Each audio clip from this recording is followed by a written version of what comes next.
No.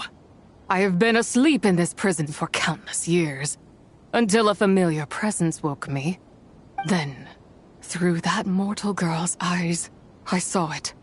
As pure and bright as ever, unchanged across the millennia. It was the moon. That place is called Chuang Terrace. Did later generations rebuild the altar in a new location? It looks just like the one used to honor Tsupai. Could it be that traces of what happened back then still remain in this world? That memory is embedded deep within the essence of Tsubai's soul. It is one that should have been forgotten. Yet, it is precisely that which haunts my every waking moment, fuels my rage, and denies me a modicum of peace. Now you, a mere mortal, come to seek that which is forbidden. So, let us see whether the fire that fuels your ambition is a hero's wisdom, or a fool's courage. I shall relinquish control over this body's curse, and let it devour everything within sight. Run as fast as you can, lest this prison become your grave. Look, it draws near. The river of time, come to sweep all into oblivion. A torrent of tears for the dead and departed. I shall wait for you at the end, mortal. Evade being swept up in its waters, and I will show you everything. Fail, and we shall sink into oblivion together.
I did not expect that you would make it to the end.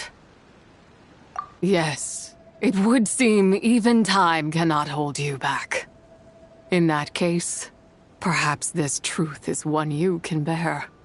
Come, let your wish be granted.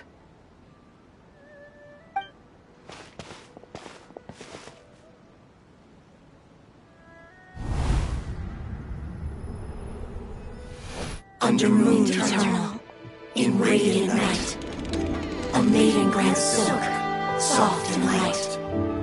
Under moon iridescent, in night divine, a maiden grants fiber, for cloth so fine.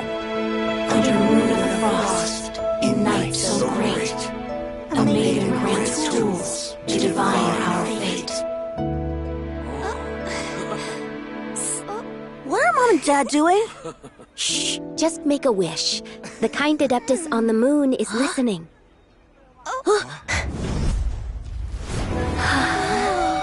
Look, it's Lady Tsubai. Wow! Lady Tsubai? Is she powerful? Of course. She taught us how to grow grain and beans, millet and rice, how to peel hemp and reel silk, spin thread and weave cloth, how to cut stone and build houses, cast bronze and forge tools. According to Mom and Dad, the Adeptus Tsubai is the god of soil and grain, who blesses our land and its crops. Huh? Lady Tsubai's leaving. It's all right. We just have to wait till next year. She'll be back.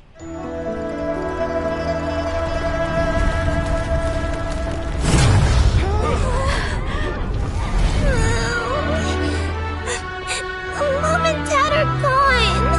Why hasn't Lady Tsubai returned? She'll come. We just have to believe. What is that?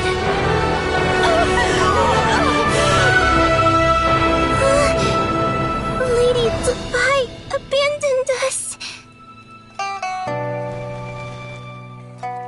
All places tainted by the abyss need to be purified. That includes Langan. And what of its people? You know what will happen. You are but an emissary to the mortal realm. This is Heaven's will. There is no need for guilt, and no place for hope. I wouldn't dare. But the people of Langan honor me, worship me, pray to me. If I do not answer, the guilt will be too much to bear. And if you do, you will meet the same end. Then as their god, I shall die among them.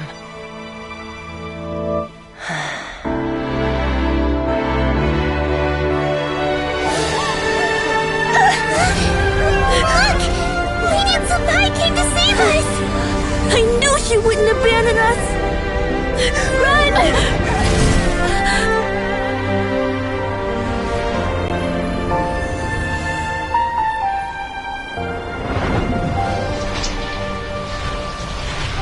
You have done enough.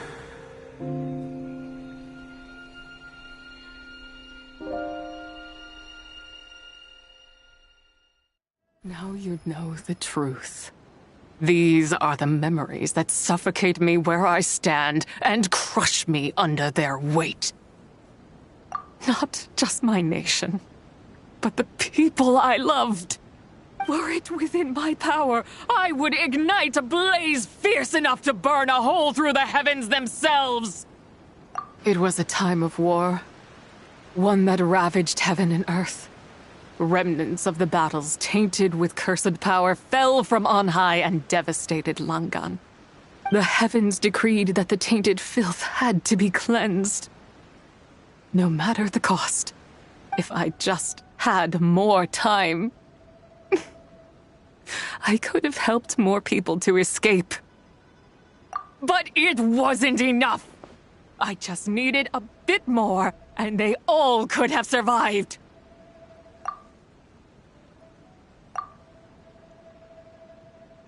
I never imagined there would come a day where I found peace. So long this rage has been within me. Yet here in this moment, it has stilled at last. Thank you. If you wish to bring Tsubai back to life, mortal, then you may take the part of her soul that lives in me. Just remember, from this moment onward, the fate of Langan's fallen rests on your shoulders, and that cannot now be changed. As I said before, I am but a remnant of Tsubai's adeptal form, a manifestation of her wrath that was not meant to linger in this world. By taking away this fragment of her soul, you take away my shackles as well. So, it's your turn to grant one of my wishes, is it? Very well. In regard to my fate, and that of Langan's fallen, I know there is little I can demand of you. However, should another raise a war banner against the heavens someday, let my name be set upon its cloth. I ask for this, and nothing more. Now, Take what you came for. I was a lone moon, shrouded and dimmed in cloud-veiled night. Now darkness breaks, free and unburdened. I reclaim my light.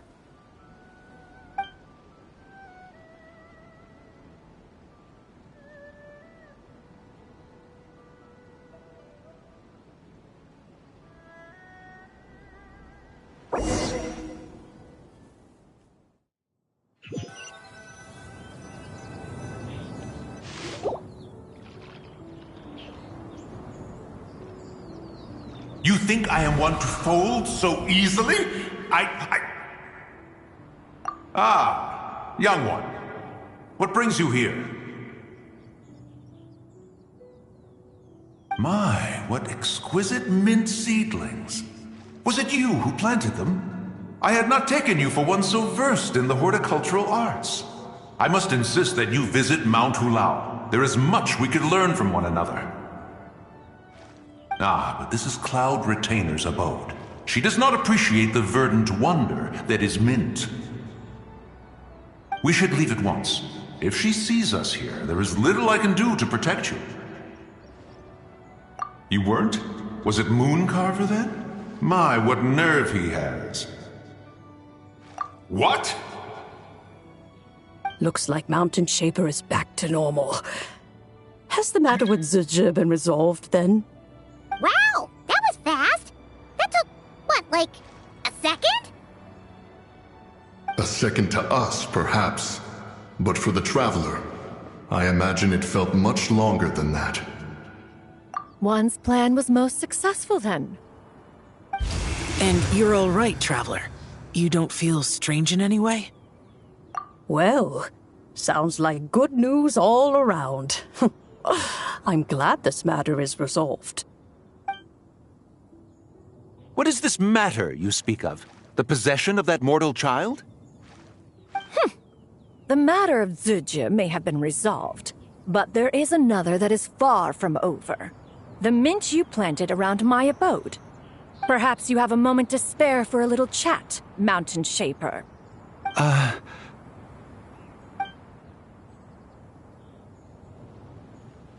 You seem reluctant to talk in detail about what happened with Zizhi.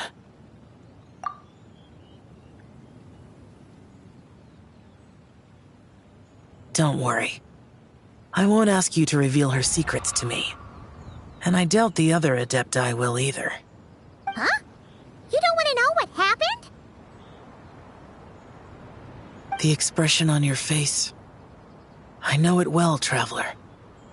It's one I've seen Rex Lapis wear on many occasions.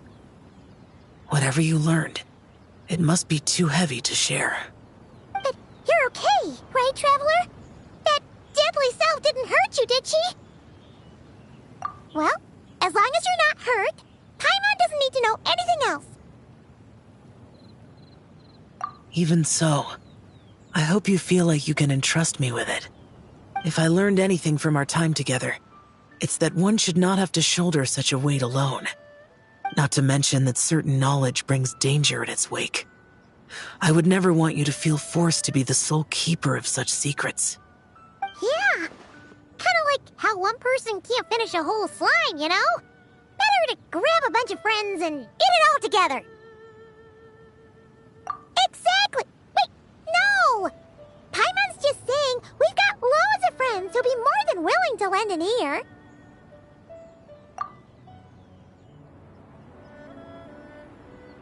I never knew there was such a tragic chapter in the ancient past of this land. So, the people of that nation worship the White Horse Adeptus as the god of soil and grain. It would seem, then, that Rex Lapis had a similar reason for withholding the details of his recent trip. I've often wondered if he had companions to stand by him before we met. Or if he was forced to face things alone. Regardless, Lantern Rite takes place in 2 days. Let's meet back up again there. If there's no news of Rex Lapis by then, we'll have to come up with a plan. Fingers crossed it all goes well.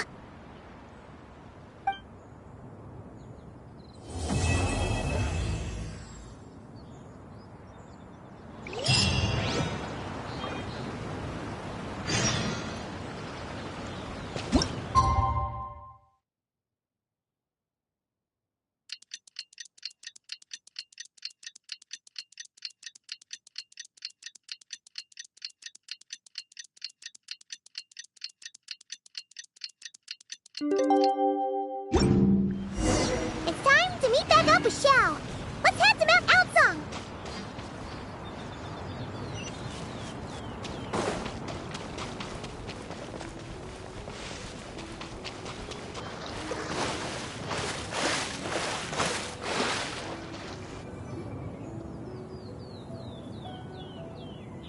Xiao! Cloud Retainer! Madam Ping! We're here! Any news on Zhongli? Wait, are we missing 2 Adepti? Well, Shenyun banned Mountain Shaper from Mount Outsong for 3 days. Oh, then what about Mooncarver? The scheme to plant mint in one's abode was one those 2 fools devised together? And when it comes to punishment, one does not discriminate. His banishment ends in 3 days as well. Wow, that's pretty harsh, Cloud Retainer. Let's get down to business. We have news of Rex Lapis. Huh? Isn't that... Yes, Rex Lapis's Geopillar. It descended from on high this morning. He must have sent it for a reason, but it does not respond to our touch. So, what does it mean? Is he in trouble? Not necessarily. It could be a message only a specific person is meant to receive. Traveler, you alone spoke to Rex Lapis before he left. Oh, so he must be for the Traveler. Give it a try.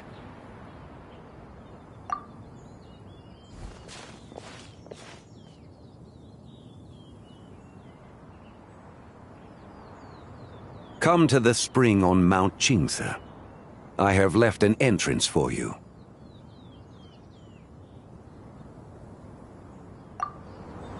Well? Just as one surmised, it seems that Rex Lapis will not countenance our involvement in this matter. That would not surprise me in the slightest. He's always had a soft spot for the Traveler, after all. But be that as it may, we have served Rex Lapis for millennia now. In other words, I'm sure this has nothing to do with favoritism. He's probably just trying to protect us. That's right. So you mustn't let your guard down, even if Rex Lapis is by your side. All right, let's get going. We'll try not to keep you all waiting.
Keep your eyes peeled. He should be around here somewhere.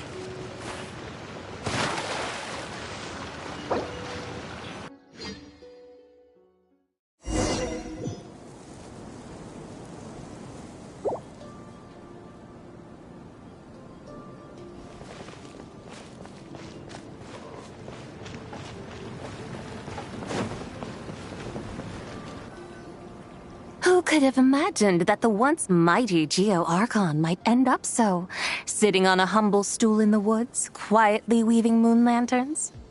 You really do look like an old man now. This is a Shao lantern, not a moon lantern. In ages past, when the gods waged war and the world was in turmoil, these lanterns were lit to guide fallen warriors back to their homes. Had you tarried in the mortal realm for but a little while longer, you might have become quite accustomed to them. Even so, it bears such a striking resemblance to the moon lanterns they used to offer up to the heavens. Could this truly be mere coincidence?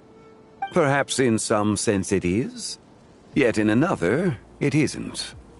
For instance, who is to say that some of Langan's magnificent jade did not become part of the very foundations upon which Liyue Harbor now stands?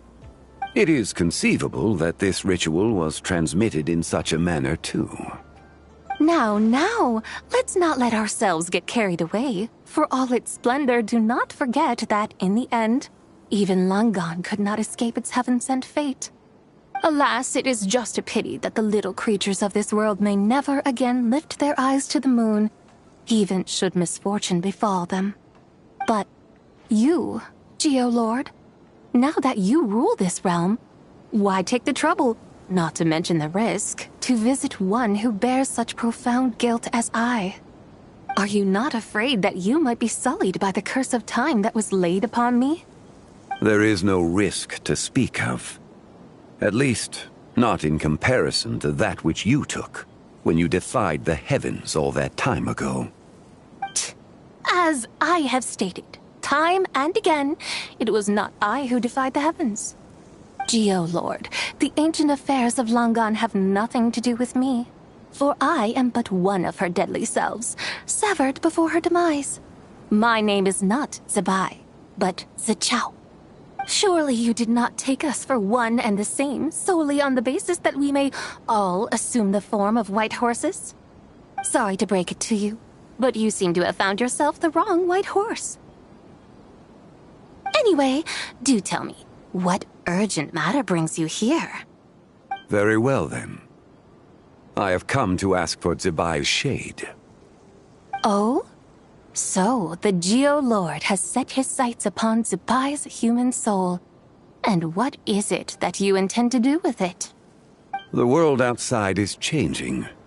With the new moon's birth, the confines of the shadow moon are gradually disintegrating. In other words, the heavenly soul is set to return. Consequently, strange phenomena have manifested within Langan's former domain, leading to the earthly soul's reappearance as well. The last of the trio, the human soul, is in your possession. Most intriguing. My intention is to gather all three together, so that an old friend may finally make her return.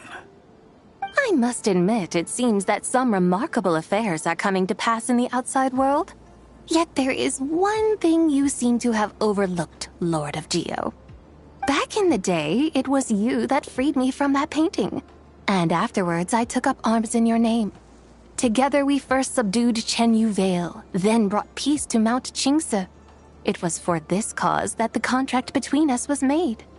But now that the debt has been repaid, what cause have you to expect my aid? Zibai and I have long been friends. Given not only that you were manifested from a corrupt desire within her divine form, but that you also possess a fragment of her soul, how can you purport to be the wrong white horse? I think you'll find that we are now as separate and distinct as any two beings ever were. What once shone with radiant purity has long become dust. What you see is no longer what it was. Oh, great Lord of Geo. Should this still be unclear to you, I bid you take your leave. It seems that the fault lies in my own lack of consideration. As you wish. I shall let this matter rest. Wait! One moment, if you will. Should this not be your opportunity to propose a new contract? The part where you make me an offer I simply couldn't refuse? Even those puny mortals know how to haggle when striking their bargains. Should you, the famed god of contracts, not likewise strive for success through negotiation? Come now, enough with the posturing. It's time to name your price. Very well. I had, in truth, prepared a new contract for your consideration. I knew you would not come before me unprepared. Yet, you should know that I want for nothing, for I live in the mountains, carefree and untroubled. Occasionally, I even find sport in teasing the mortals who stumble into my presence. Then why persist in telling them those ancient stories? I speak of what transpired before the sky collapsed and the earth sank into itself. That is merely my way of passing the time. And what of it? Would any believe, much less remember, the ramblings of a mountain hermit? Those tales have long since spread throughout the mortal realm. Who? Should my words prove insufficient, I invite you to see the world for yourself. To this end, I have found you a pair of trusty guides. The lantern rite is presently underway in Liyue, and should prove quite intriguing for you. So this, then, is the contract you have prepared for me? Indeed it is. Think of it as a contract for a one-day festive excursion. Surely you do not hope to offer this in exchange for Tsubai's shade. The foundation of my very existence for a little excursion seems a little steep, wouldn't you say? Why not see for yourself? You can always decide afterwards. The final determination, of course, shall rest with you. Is that so? Then perhaps this deal might not be entirely off the table after all. Where then are these guides of which you speak? Hey, it's Xiangli! Oh, we've been looking for you everywhere. We thought you might have gone missing. You're here. So these are my guides. Well, well. They certainly look the part, I'll give you that. Guides? Oh, you poor innocent little creatures. The benevolent Lord of Geo has sold you to me, which means that for the rest of this day, you belong to me. Sold us to you? Just what have you gotten us into, Xiangli? The situation is not quite as dire as that would sound. I ask only that you accompany my Adeptus friend on a tour of Liyue. I would suspect that depends on how well you entertain me. Entertain you? Let us start with this Liyue harbor of which I have heard so much.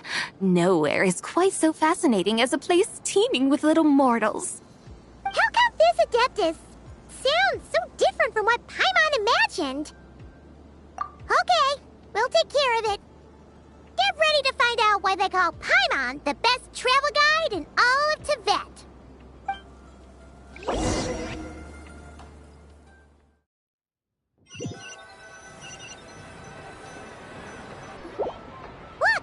We've arrived at Liyue Harbor. Not only is it Tibet's busiest port, it's also the beating heart of Liyue. So, dear Madam Adeptus, where would you like to go first? With humble fare and wine to sip, in comfort clothed and soul at ease, one eats, and all the heart's ills cease. So we're heading straight for the good stuff? Well, you're in luck, because Paimon's an expert when it comes to food. There are two main cooking styles in Liyue. Li cuisine, which is all about mountain delicacies, and Yue cuisine, which is centered on seafood. The most famous restaurants are Liuli Pavilion and Shinyue Kiosk. Oh, now Paimon's starting to drool. Guess our only option is to go try them both. 2 meals back to back. Both sound like excellent options to me. Are these the kind of establishments that most people might visit on a regular basis? Not exactly. Both Li cuisine and Yue cuisine are known for their pricey ingredients. Definitely not what you'd call the budget options. But don't you worry about that. Just think of it as Zhang Li's little treat. Come on! Aren't you supposed to be pals with Hu Tao? I'm unsure we can afford to spend a little more of her mora at least.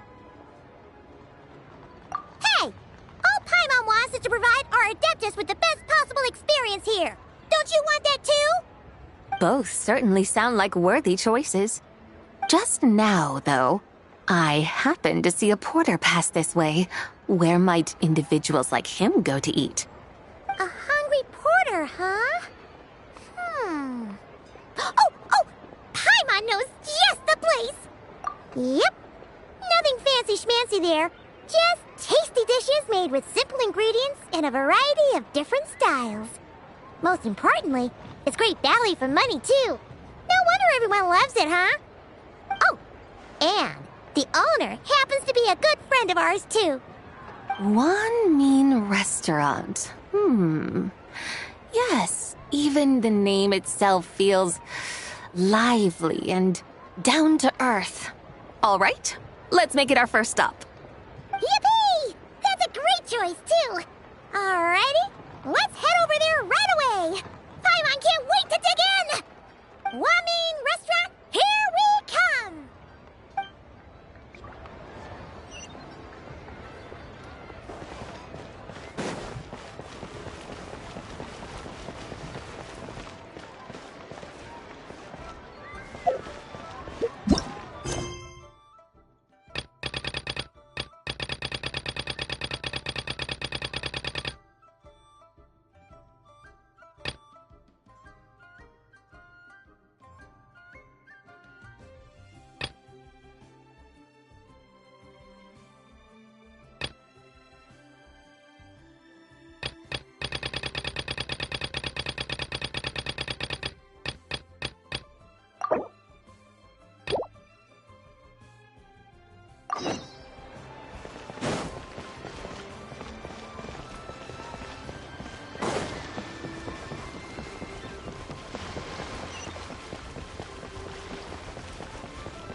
Oh, hello there. What a surprise to see you two. Welcome, welcome. Hey there, Traveler and Paimon. We're a little busy today, so grab a table while you still can. But I don't think I've met this lady before. Is she a new friend? You could say that. Oh, I see. Well, hey there. A friend of the Traveler's a friend of mine, too. Don't worry, we'll take good care of you. Just order whatever you want, it's on the house. By the way, I'm Zhangling. I cook here at Wan Mean Restaurant. What's your name? Miss Xiangling, have you ever heard of the White Horse Adeptus? Of course. What about her? I am her, and she is me. Huh? You mean you're an Adeptus? Oh, you young'uns crack me up. Come on, Xiangling. You've got to keep up with the times. Haven't you heard of cosplay? It's like a role-playing game where you dress up as famous characters and pretend to be them. Seriously, it's all the rage, and it looks like this young lady is quite the expert. Your friends sure keep their fingers on the pulse, huh, Traveler? Wow, Dad. Didn't know you were so tuned in. But how come I haven't heard about it? You gotta listen to our customers. Didn't I tell you to spend less time chasing after wild vegetables and more time making friends? You're even more out of touch than I am. Hey, I like making friends too. Isn't that what I'm doing right now? Anyway, even if it is just a costume, is it alright if I still call you Whitehorse Adeptus? Of course it's all right, because that's exactly who I am. Okay. I can see you're really committed to the role. How about I call you the real Whitehorse Adeptus instead? In that case, you can call Paimon the real Traveler. Yeah, right. You could have at least switched outfits. Puny mortals.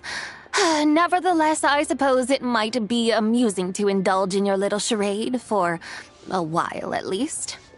All right, go grab yourselves a table. I'll come take your order in a bit.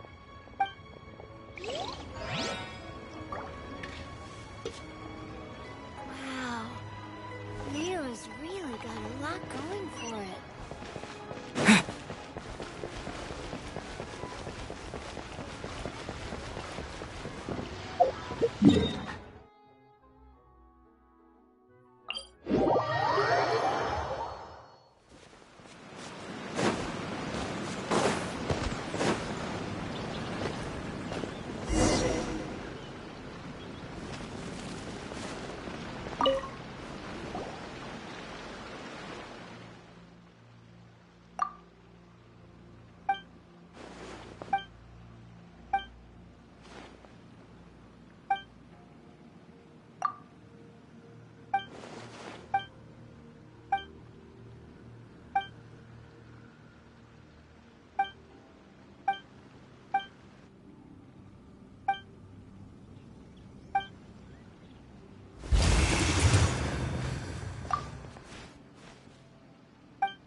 Hello.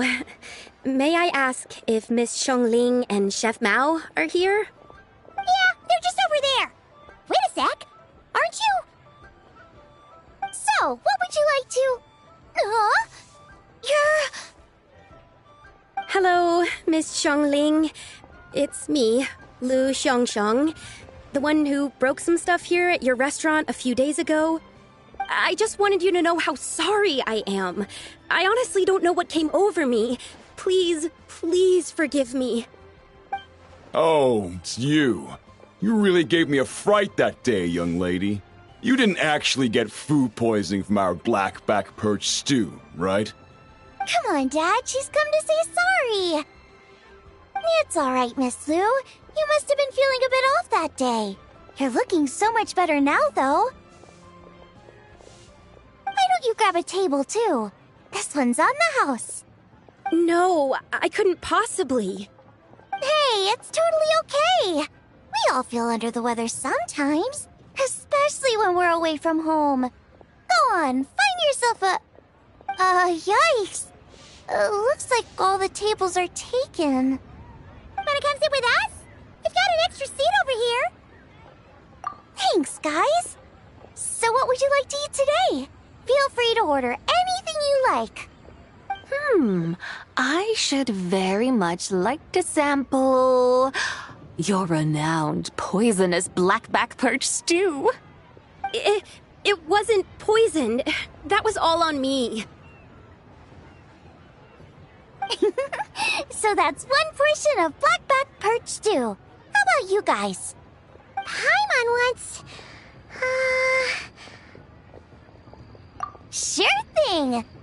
Looks like Paimon's having trouble making up her mind. Anyway, I guarantee you'll love it.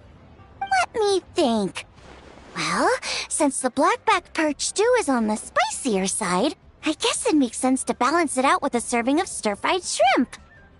And since it's Lanternlight season, you better try out the triple-layered consommé and come and get it too! Those are our seasonal specialties. As for the carbs, since we've got a full table, how about some right at home? Along with our special chili mince cornbread buns. Trust me, you won't be disappointed. Then for dessert, I'll whip you up some Lucky Snow Delight. I just came up with it a few days ago, and I can't wait for you to try it. Wow! Sounds like quite the feast! Looks like Paimon's in luck today! Am I the only one who thinks that's way too much? Not at all. Don't worry, I know what I'm doing. And to top it all off, our star dish, Adeptus Temptation. You should know that we don't often serve this here at Wanmin Restaurant. But since this is my first time cooking for the White Horse Adeptus, I'm pulling out all the stops. Okie dokie, just sit back and relax. I'll have your dishes out in no time. Hold on. Did I just hear Miss Xiongling mention the White Horse Adeptus? You did indeed. And you're looking right at her. That's a joke, by the way. She's cosplaying. Oh, I see. Phew, almost believed you there for a moment. Tell me, little one, what business might you have with the White Horse Adeptus? It's a long story. Basically, a while back, I took part in an archaeological dig over at the chasm. While we were there, we discovered a number of relics. Our findings show that they date back to the era of Langan, an ancient nation whose people are said to have been the ancestors of some of the modern-day inhabitants of Chenyu Vale. And why might such matters concern the White Horse Adeptus?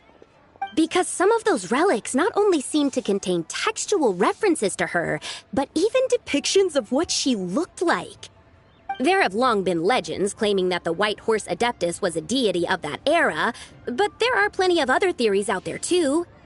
If I could just locate some more detailed records, I'm sure we'd be able to find out so much more. So you're into history? Well, to tell you the truth, I actually joined the archaeological team by sheer accident. But once I'd started down this path, I knew that I wanted to make something of myself. Recently, though, things seem to have taken a turn for the worse. I still can't believe I caused such a mess and even ended up hurting someone. Oh, so you're considering becoming a martial artist now instead? No, I mean, they weren't seriously hurt. It was just a few scratches, and they let it go after my mother compensated them. Either way, my career's pretty much over.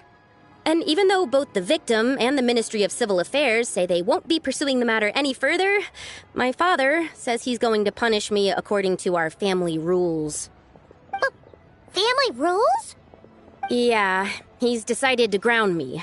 I'll have to return to Chaoying Village after Lantern Rite, and goodness knows when I'll be allowed to leave again. Wow, that's harsh. Sounds like the kind of thing only rich, super traditional parents would do. We're not exactly rich, though. All we own are a few tea fields in Chaoying Village and a guest house in Liyue Harbor.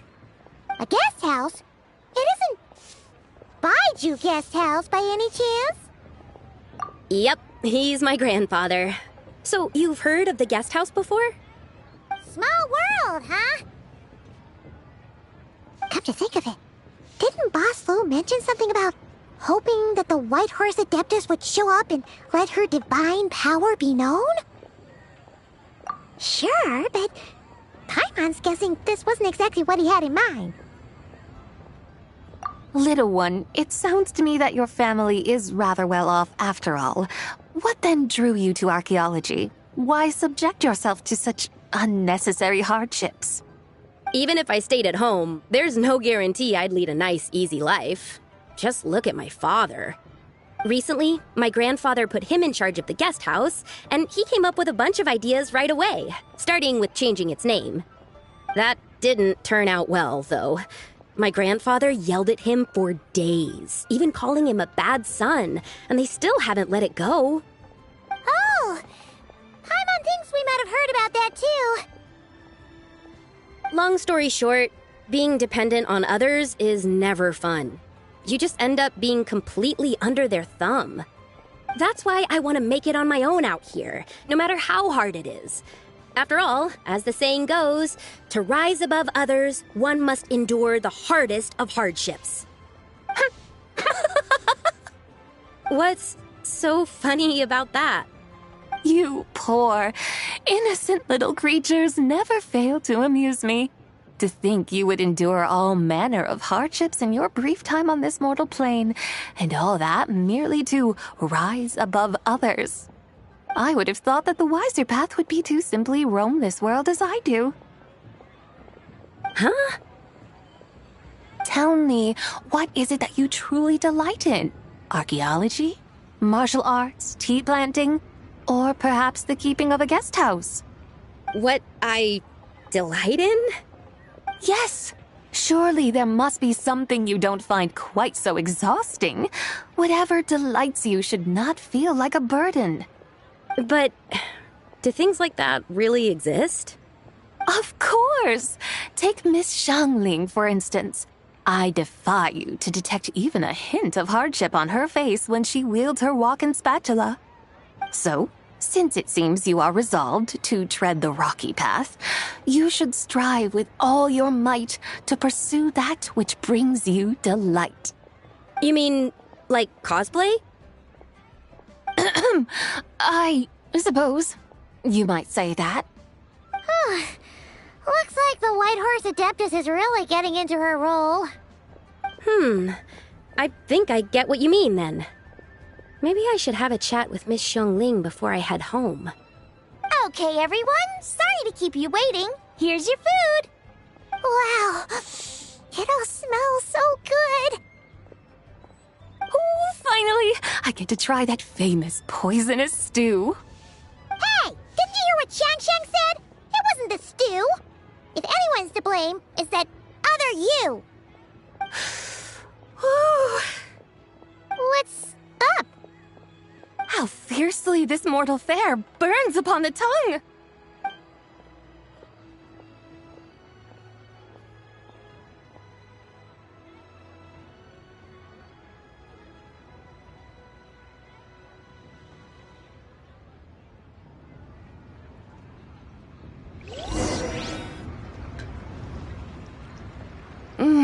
most satisfying as poisonous dews go. So, where to now? Time, I think, to seek out some diversion? Oh, there's plenty of entertainment options in Liyue. Paimon will tell you that. The locals like to drink tea, walk their pets, play chess, watch operas, attend storytelling performances. Storytelling performances? You know, like listening to people telling stories. They're usually based on old Liyue legends, just like their operas. Stuff like the Divine Damsel of Devastation, Through the Eyes of a Dragon, or the Sanctification of Tao Do. What about the story of the bright moon that sits in the sky above us? Paimon doesn't think she's heard that one. Still, the moon does come up quite a lot. It's even in the name itself. The Yue in Liyue actually means moon. Since we're on the subject, you like telling stories yourself, right? Why don't we go check it out? In that case, I'll have to trouble the two of you to lead the way. Awesome! Let's go! Third round knockout, here we come!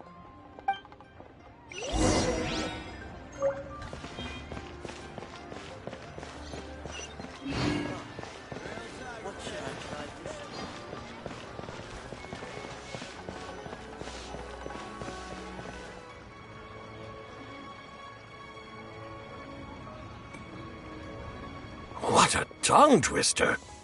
I'd have made a complete fool of myself if I tried to say it on stage without practicing it first. Huh. Call yourself Iron Tongue, Tien. Wobbly Tongue, Tien, more like.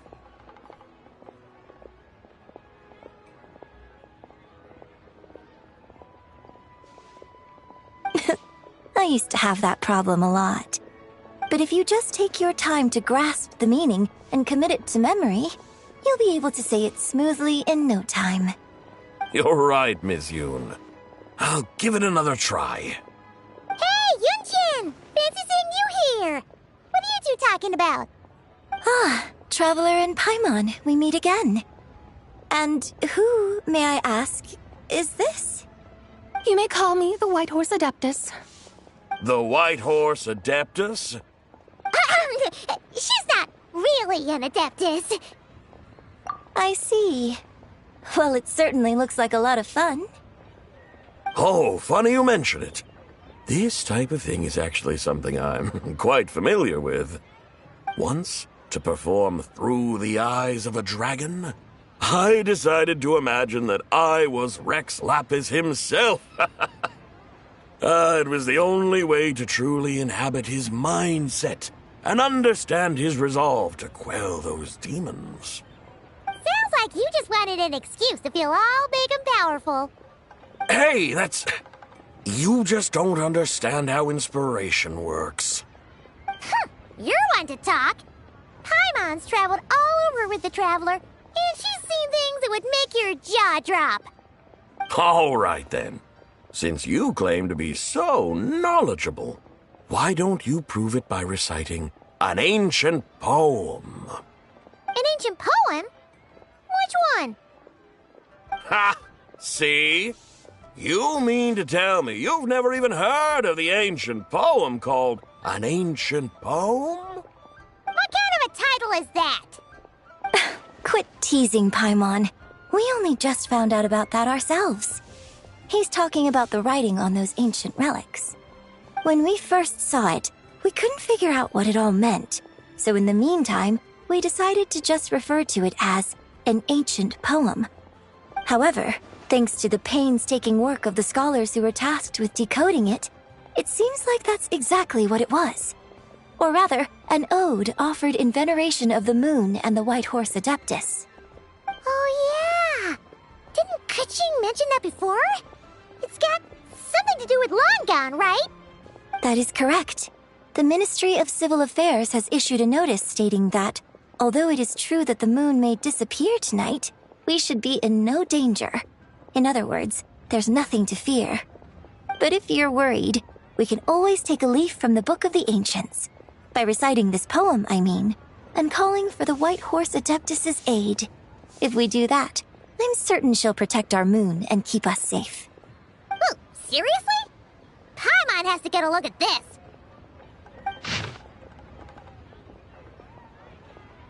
Under moon eternal, in radiant night, a maiden grants silk, soft and light? Wouldn't have had that supposed to mean? Under moon iridescent, in night divine, blah blah blah, something cloth so fine. Something about fields being plowed, something else about seeds being sown from the earth. Seriously? What is this? The fields are plowed, the seeds are sown, and from the earth, life is grown. Whoa! You did that without even looking! Bravo! Bravo!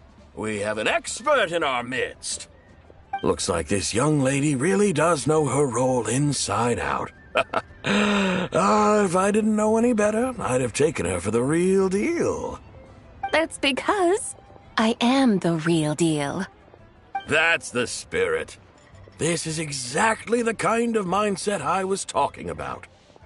Behold, mortals, I am none other than the indomitable Rex Lapis himself.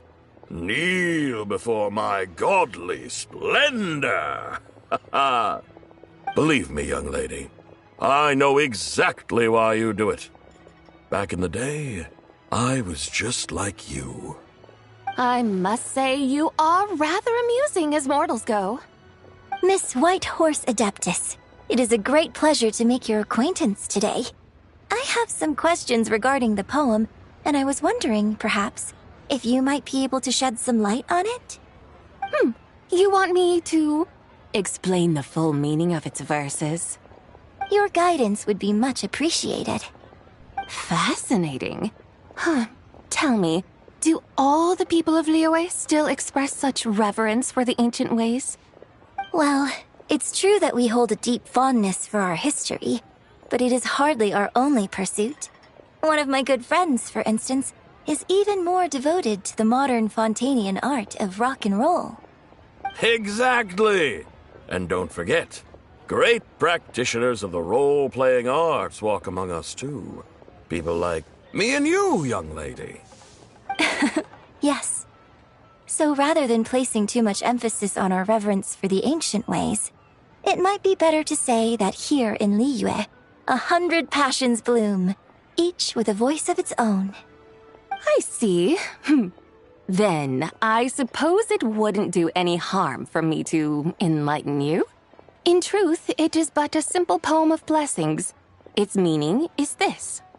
As the eternal moon rises in the night sky, a maiden adorned with lustrous jade descends upon the earth. She blesses the kudzu vines and mulberry leaves, so that they may be used to make coarse cloth that is nevertheless soft, light, and comfortable to wear. As the iridescent moon rises in the night sky, a maiden adorned with lustrous jade descends upon the earth. She blesses the kudzu vines and hemp, so that they may be used to make fine, luxurious cloth. As the frost moon rises in the night sky, a maiden adorned with lustrous jade descends upon the earth. She blesses the mugwort and artemisia, so that they may be perfect for divination. So she really did come down from the moon? She shows the people how to use the plow and spade to purge the land of weeds, till the soil, and heap up the earth to make it fertile. Then with the hoe, she teaches them to sow their grain, bestowing the promise of life upon every seed. She blesses the millet and the beans, ensuring that their stalks and vines stretch forth without end. She graces the wheat and the rice, so that their heavy heads are filled with plump, glistening grain.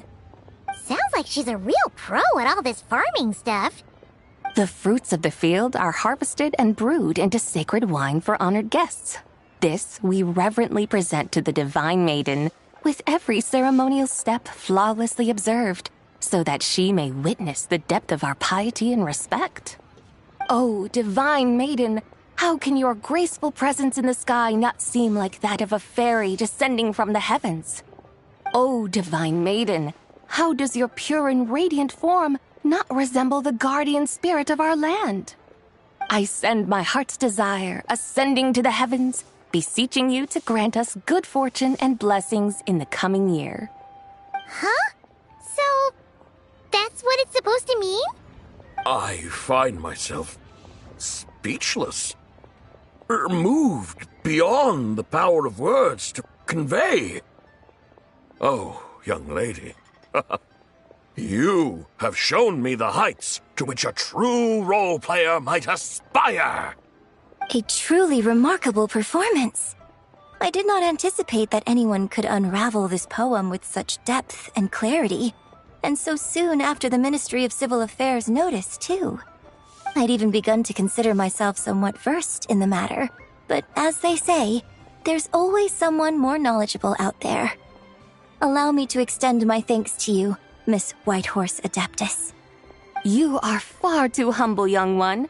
I must confess, it is I who have been surprised, not only by you, but also by this Liyue harbor of the present day. Ah, so you're not from Liyue. And what, may I ask, has surprised you about it? Oh, it's nothing really. Just some old memories scattered here and there. Very well, my guides. I suppose it is time we set forth on the next part of our excursion. I'd like to go see that wharf now. What say the two of you? No problem. We'll take you wherever you want. Oh, leaving so soon? Before you go, allow me to introduce myself. I am Yunjin, director of the Yunhan Opera Troupe. May I ask your name in return? My own name is scarcely worth mentioning, but since you asked, perhaps I'll tell you the title of that poem instead. Huh? So, it isn't actually called an ancient poem? Of course not. Its real title is Odes of Long Zabai. Odes of Long Zabai. All right then, until we meet again. Come and see these rare and precious curios.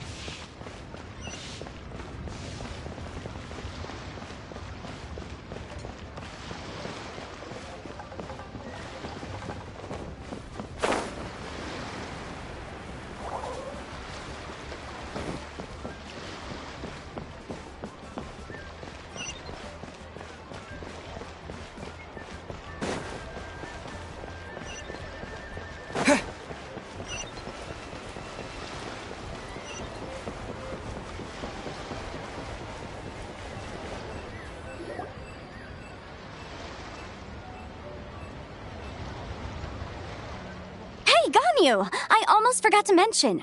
On my recent trip to Notcry, I came across something really fascinating in the Frost Moon Scion's library. I found records in their collection of another divine envoy living on the moon. A divine envoy on the moon? You don't think it could have been referring to the White Horse Adeptus too, do you? No way to say for sure. Still, the similarities between our legends are intriguing, to say the least. Isn't it amazing? Especially when you consider how far apart we are. It truly is. We might live in different lands, but when we look up at the night sky, we all see the same moon and stars. Right? It's like we're all bound together, no matter where we are. When you think of it like that, it's almost as if our friends from other nations will be right here celebrating with us. Isn't that a wonderful thought? No wonder you were so excited to go see the giant lantern when you first got back. Sounds like you're a real fan of the White Horse Adeptus, huh? I guess you could say that. Just a pity she's so elusive. Even Granny's never met her, you know? Maybe she really is just a legend after all. Hey, Yanfei and Ganyu! Trust, Paimon. The White Horse Adeptus is as real can be. Huh? Oh, look! It's the Traveler and Paimon! Feels like I haven't seen you two in, like, forever. Happy Lantern Rite. It's so good to see you again. Hey, you two. Happy Lantern Rite. Did I hear you right just now, Paimon? Does that mean you've actually seen the White Horse Adeptus? She has indeed. And now, So have you. Huh? And you are? Why, who else? The White Horse Adeptus, of course! Could you maybe start with something else next time? You're the White Horse Adeptus? That's right. Allow Paimon to introduce you to our new friend, Zichao. She's been low-key obsessed with cosplaying the White Horse Adeptus ever since we met her. I see. Well then, greetings, Miss Zichao. My name is Yanfei, and recently I've been low-key obsessed with learning everything I can about the White Horse Adeptus. I'm sure the two of you will get along like a house on fire. Oh, and by the way, I'm Ganyu. So, Miss Zichao, you must be here to see the giant lantern too, right? A horse-shaped Zhao lantern? Is that what I think it is? That's right. A lantern made to honor the White Horse Adeptus herself. Isn't it gorgeous? Huh? What are you laughing at? Both the lantern and myself. What do you mean? Well, this lantern truly is an artistic masterpiece. But tell me this, have any of you ever seen a horse before? Come to think of it, Paimon can't remember ever actually seeing one herself. What about you, Traveler? Oh, this horse appears to be mid-trot, but it has adopted what is called a lateral gait, where the legs on one side of the body move together in unison. A rather rare sight indeed. Just now, I suddenly pictured myself, I mean, the White Horse Adeptus running the same way. The image was so absurd, I could barely contain my mirth. Oh, really? I never knew that. You learn something every day, huh? Oh, come on! It's basically a giant piece of fan art! Who cares if it's different than the original?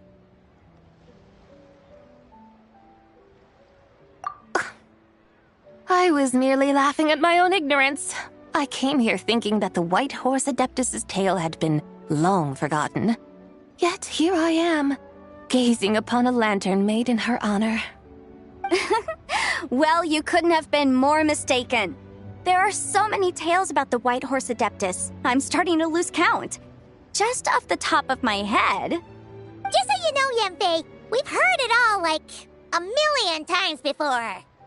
Uh-huh. But there's one thing I can guarantee that you haven't. Huh? You mean like a new chapter of her stories come to light? Mm-hmm. And I heard it from Ganyu just yesterday. Hey, why don't you share it with the others? Sure, no problem. Where to begin? Do you guys still remember what Liyue's Moon Chase Festival is about? Of course! It's a festival held in honor of the Stove God. That's right. But it took a really long time for the Stove God Festival to become what it is today. In its earliest form, it was actually an adeptal ritual known as the Moon Chase Rite. Paimon remembers Madame Ping mentioning that before, but she never explained exactly what it was. According to Cloud Retainer, the Moon Chase Rite was originally a ritual meant for communicating with the moon. Communicating with the moon? But for what purpose? At first, Cloud Retainer wasn't entirely sure either, as it was always Rex Lapis who performed the ritual. Whoa! Rex Lapis did it himself? Must have been a really important ritual. That's right. Unfortunately, despite numerous attempts, they never actually received any response from the moon, which is why they eventually stopped performing it. But then, just yesterday, Kaching took a picture of the moon being obscured by a dark hole to Cloud Retainer and asked if it had anything to do with the Moon Chase Rite.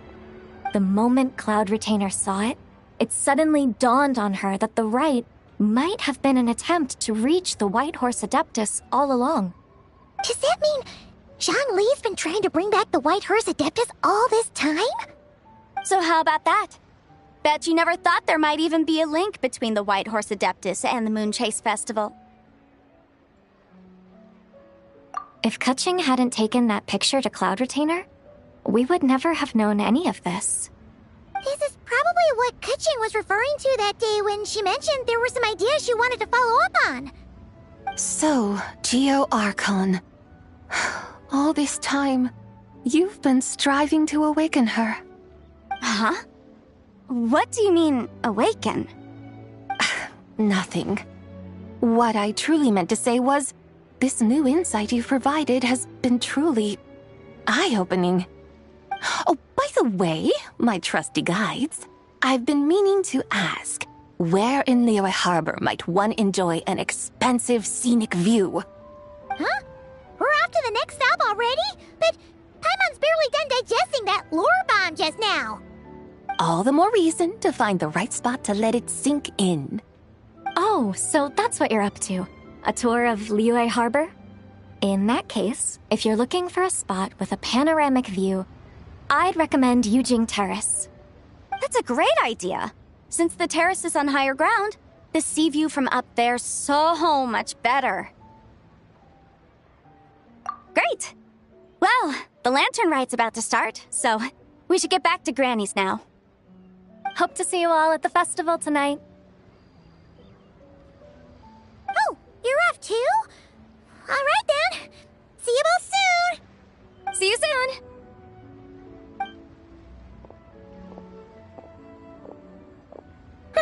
Very well, my guides. What are we waiting for? Okay, you're the boss. Yujing Terrace it is. After all, the customer's always right. Something else you needed to do? Oh, Paimon likes that idea. And what, may I ask, is a photo? It's this awesome invention that lets you record moments in the blink of an eye. Except, you've gotta try not to actually blink. Oh? What must I do in preparation then? Nothing. All you gotta do is choose a pose. The Traveler will handle everything else.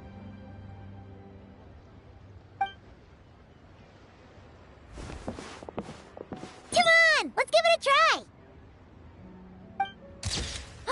Look, we got a great picture. Paimon's gonna call it The White Horse Adeptus Meets the White Horse Adeptus in Liyue Harbor. Huh. They've even discovered a way to preserve moments in time. Now I truly am curious to witness what else these mortals might accomplish. Very well, let us proceed. Yujing Terrace lies in that direction, does it not? Hey, wait for us!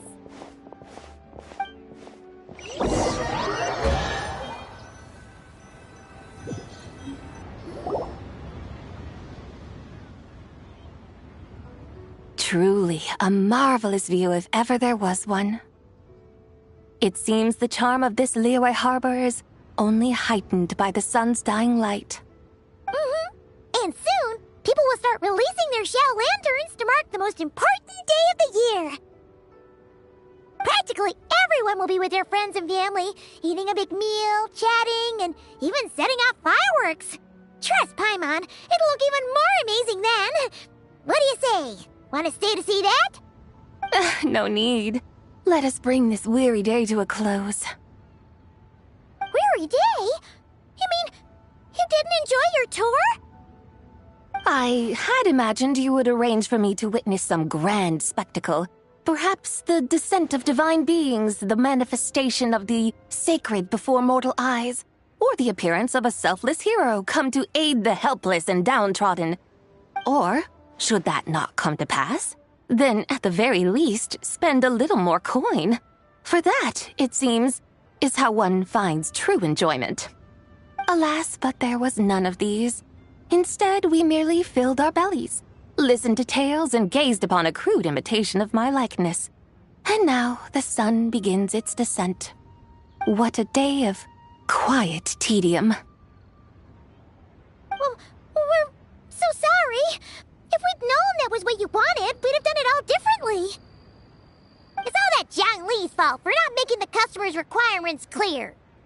Well, it's too late now. Do you still believe I would part with that soul fragment, now so intertwined with my very being? But... I knew you were the more astute of the pair. Huh? You were just trying to scare Paimon? It seems the realm of the Geo-Archon has a way of making one more stony-faced. So, you were just pulling Paimon's leg?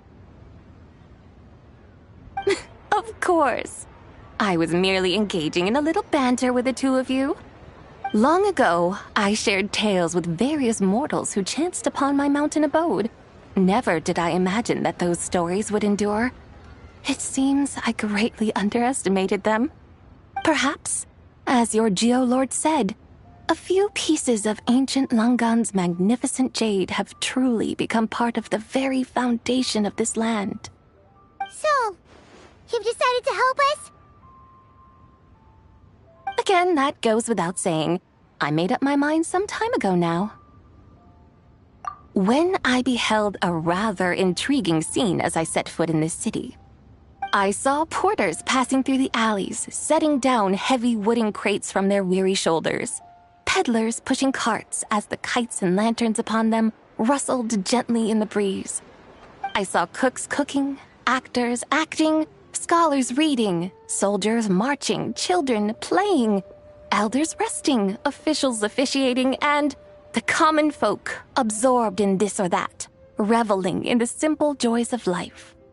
Some, it seems, have already found that which stirs their hearts, while others continue to fret, troubled by uncertain futures. Yet, in this gentle and serene order, each holds fast to their anticipation, not only for the celebrations to come, but also for the first light of the morrow. Scenes I once yearned to behold now unfold before me, no longer in Langan, but in Liyue Harbor, thousands of years on. How wondrous is this mortal realm! Thank you, Whitehurst Adeptus! Thank you so much! Adeptus, Adepti, perhaps the singular art in which we are truly proficient is that of sequestering ourselves within the high mountains.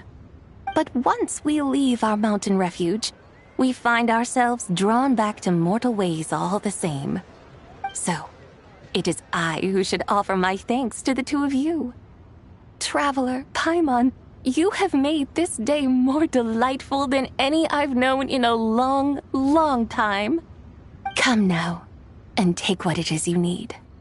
You mean, like, right now? But don't you think we should wait for Zhangli? That won't be necessary. All things shall meet again in their time, for the waters know no rest, and the flowers their appointed season. One need not fear that life is but a journey of goodbyes.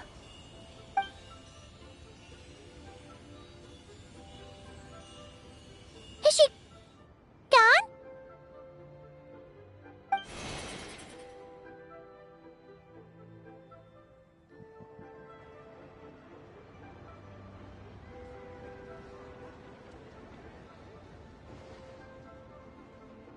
Yes, she's gone. A deadly self is formed from the body's impure vapors, so naturally it cannot survive long in this world. Had it not been sustained by the remnant of Zibai's soul, it would have faded away a long time past. Now that the remnant is gone, it has severed its ties to the mortal world. Zhangli! When did you get here? A while ago. Paimon would have thought you'd at least want to say goodbye. Though mountains endure, the ceaseless waters will, at last, wear away their sharp edges. Thus must I meet the marks wrought upon her by the ruler of time with great caution. It may be goodbye for now, but someday we will meet again. Really? And when might that be? Who can say for sure? Years and years from now, perhaps. Or maybe tonight. At the Lanterlit. Are you saying that if the White Horse Adeptus were to be resurrected, she'd still have the memories of the three deadly selves? That she'd still remember us? We will find out soon enough.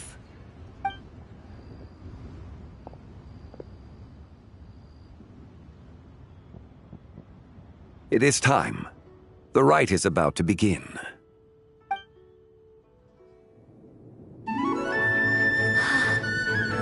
The rite is about to begin. Is the moon really gonna disappear? Got your lanterns ready, everyone? All set. Might be about time to put eyes to the sky. Wouldn't you say, Tianquan? Look!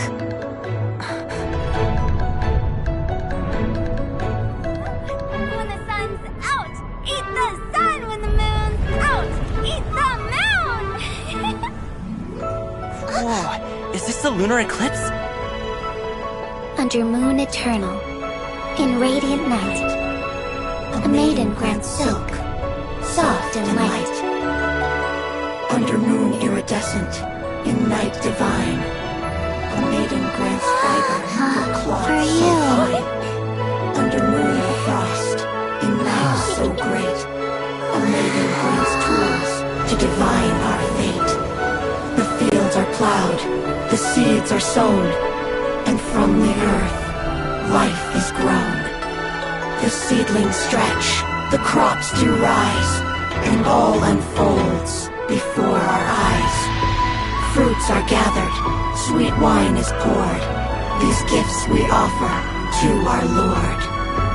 Pure as heaven, so fair and bright, she shines as light in this dark night.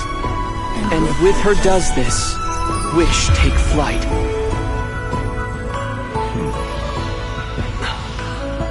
Devoted soul, scattered and unbound.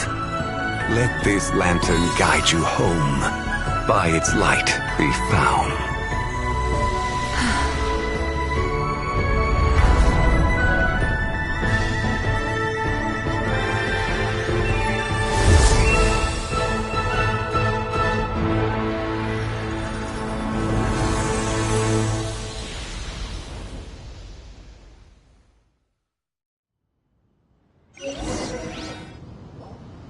Did we do it?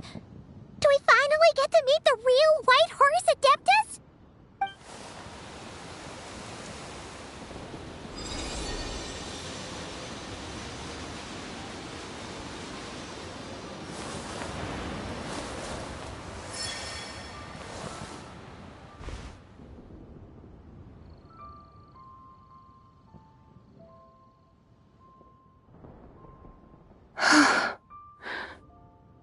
This place. Where am I? A familiar land, now known by the name of Liyue. Liyue?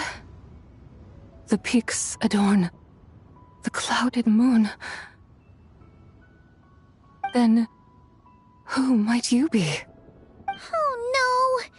She seems to have lost all her memories after all. And those countless lights in the sky. What are they? These lights, each like a dwelling in glad accord, usher in this day of joyous rebirth. And whose rebirth might that be? That of my old friend, Zibai. Zibai? Yeah, that's you! Don't you remember anything at all? That's... me? Oh, yes. The envoy of the Lunar Palace. My name is Zibai, indeed. Then you must be... the Lord of Geo, Heaven's Star. Many years have passed since we last saw one another. Zibai, my friend. Welcome home. Home? But why does this place, this Liyue, feel at once so strange and yet so familiar. Who you are? Who are you? Ah, yes, I remember now. You are that young Wushu dancer, the one who seeks disciples. How fares your quest for disciples? It must have yielded a truly prolific body of students by now, I trust. Hey, you've got it all wrong! You're talking about Gaming! But I could have sworn... Oh, that's right. You're that impudent blonde youngster who kept meddling in my affairs. And to think you even had the audacity to presume yourselves worthy of being... What was it again? Ah, yes, of being my guides. How very wonderful to see you again, my most faithful and beloved guides. I trust all has been well in my absence? Well, she finally got it right. But that sudden mood swing felt even weirder. It's like her head's packed full of slimes. It is possible that her cells have not yet settled. After all, they've only just been brought back together. It may be some time before she fully recovers. Huh?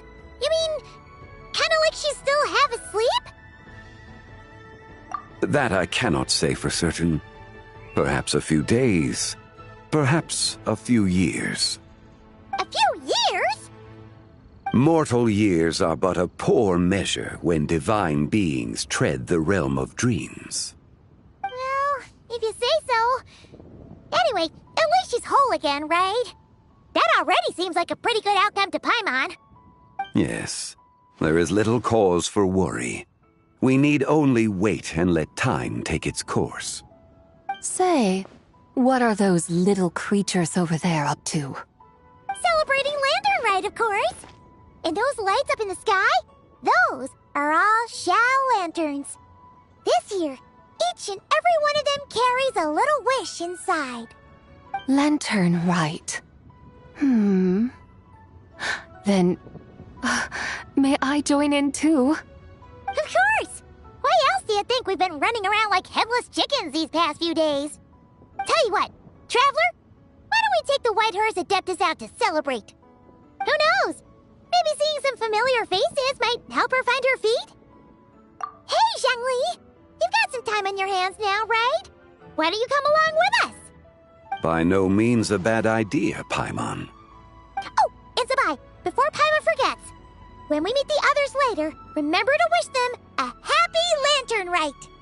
Happy... Lantern Rite? Happy Lantern Rite! Yes! Happy Lantern Rite indeed. Well then, let's go!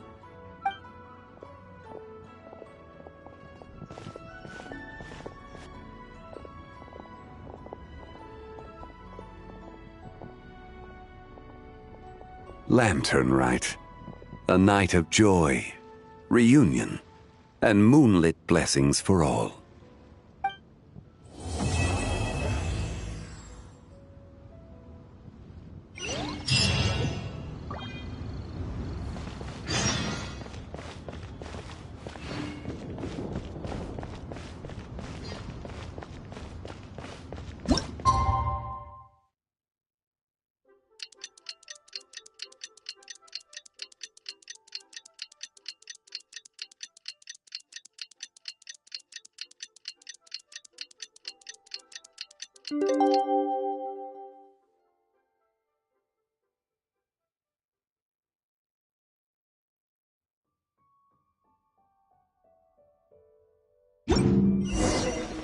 Wonders how the White Horse Adeptus is getting along. Maybe we should check in on her? We can ask Zhangli where she is.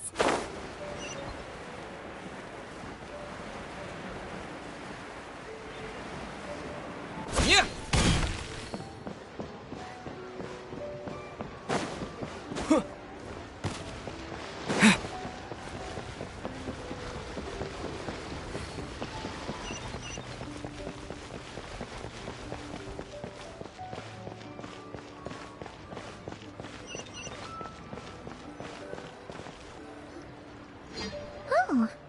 Zhangli hasn't stopped by for tea today. Hey, are you two looking for your friend? Try going up that way. Is Zhangli up that way? No, but that young lady who was dressed up as the White Horse Adeptus the other day is. She's your friend, right? I just saw her head toward Wanmin Restaurant. I was wondering why she was eating alone. But then you two showed up hot on her heels. Oh, what luck! We were just on our way to find her.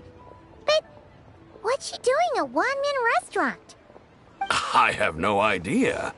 I said hello, but she completely ignored me. She couldn't have forgotten who I am, right? I mean, we're kindred spirits, aren't we? Maybe she's still half asleep. Her brain might be a little fuzzy. Oh, that makes sense. I was wondering why her eyes were so red. Her eyes were red? Oh, that doesn't sound good. You young people, staying up all night because you think you're invincible. Look at your friend. Missing out on sleep so she can pretend to be the White Horse Adeptus. That's where that leaves you, you know. A word to your friend from someone who's older and wiser. She really needs some rest. Paimon won't be so certain about the older and wiser part. Yeah, what was that? Hurry along, then. Oh, and don't forget to come back and check out my Rex Lapis cosplay when you're done.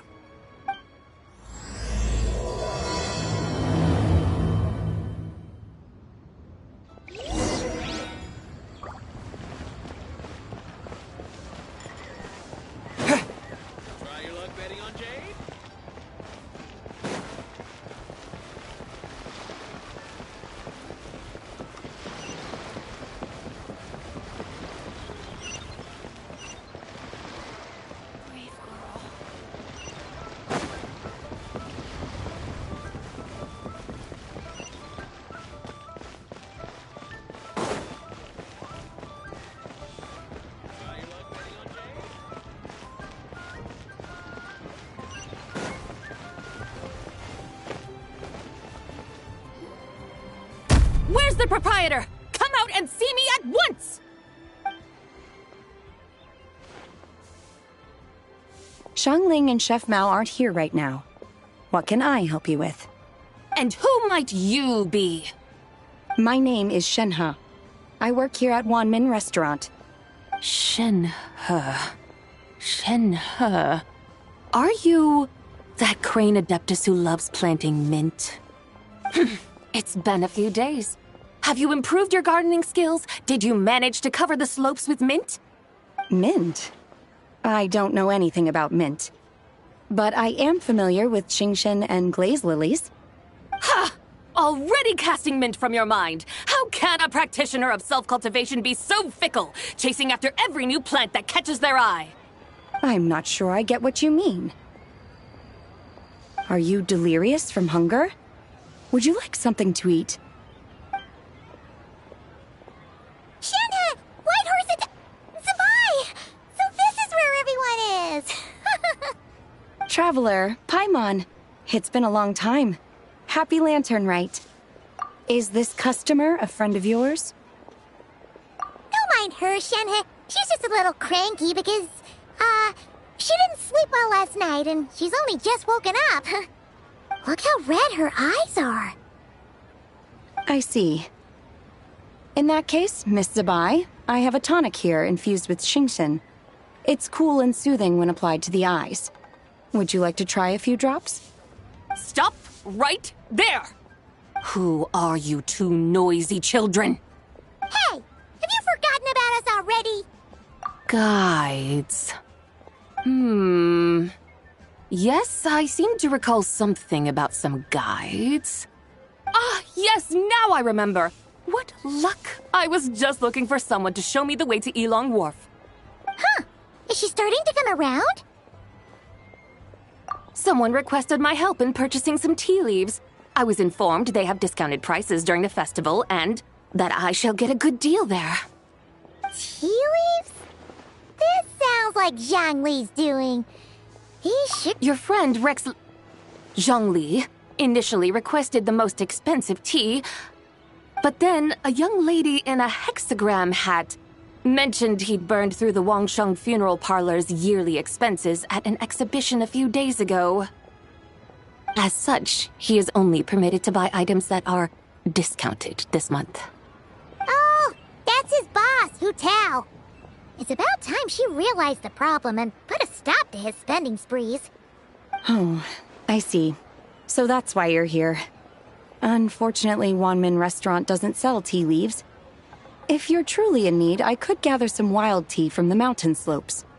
You don't sell tea leaves? But I remember your boss, Miss Lu, saying that she owns tea fields. You really should get some rest. The person you're talking about isn't the boss of Wanmin Restaurant. She's just like you. She came here to eat. Is that so?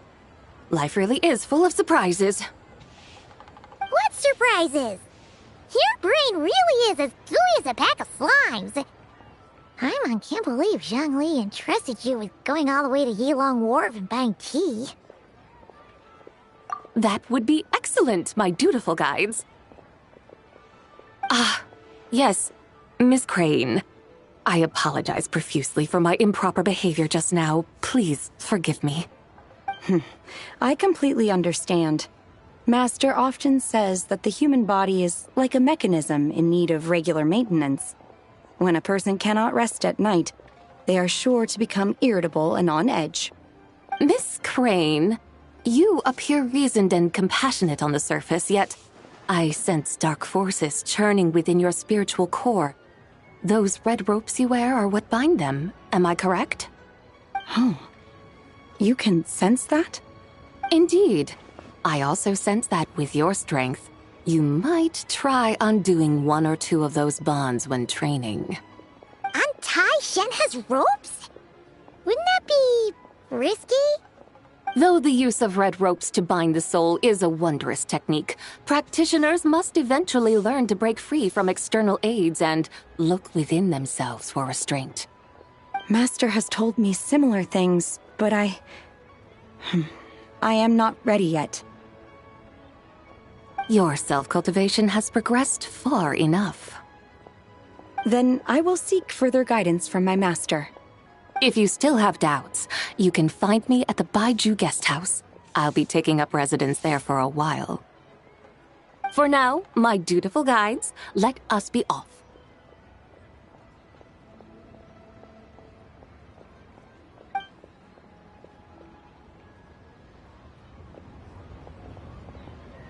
Wow. Leo's really got a lot going for it.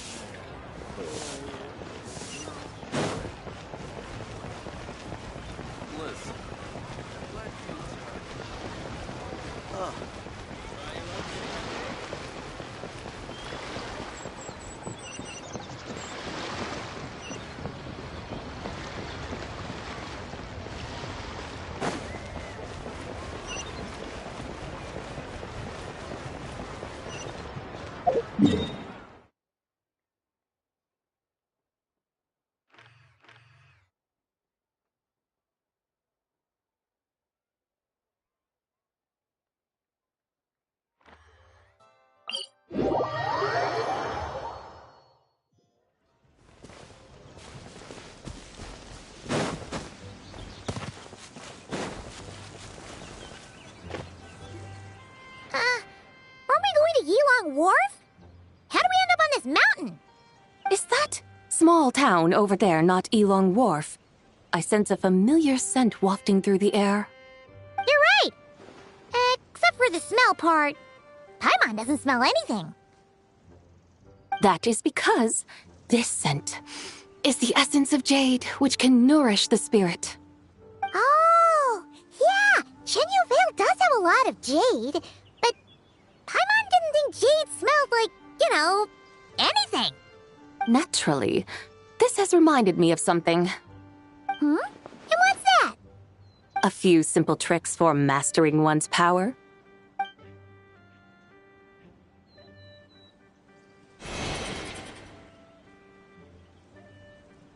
What is that thing? I'm sure you've been to Elong Wharf many times before, but I wonder if you've done so while cruising through the air. You've been such dutiful, dedicated guides, so allow me to offer this fresh experience as recompense. Please step in.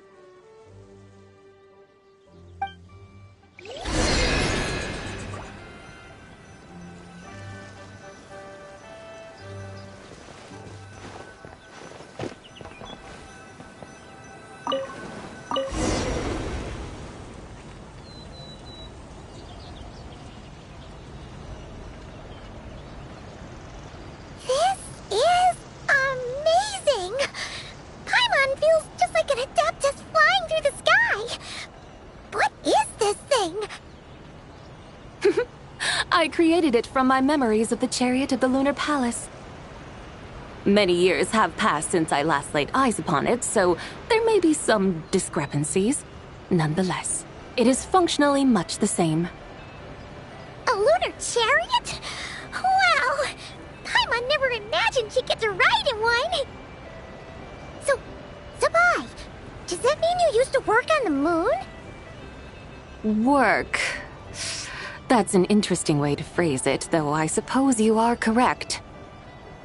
I was once an angel, a member of a race tasked with guiding humanity. Then, graced by serendipity, I became a moon envoy. Huh? What's a moon envoy? Some kind of super important angel? As you would understand it, a moon envoy is a job title. Any angel, or non-angel, can become a moon envoy. Does that mean you're not the only one? Of course not. Though my memories are still hazy, I vaguely remember some of my colleagues. There was one who liked to take on the form of an ibis. An ibis? Could it be... Can all moon envoys turn into animals? Does that mean Lauma could take that job? She can turn into a deer, and moonchanters are some sort of Luna envoy anyway, right? Moon chanter? I have no idea what those are. Oh, okay then.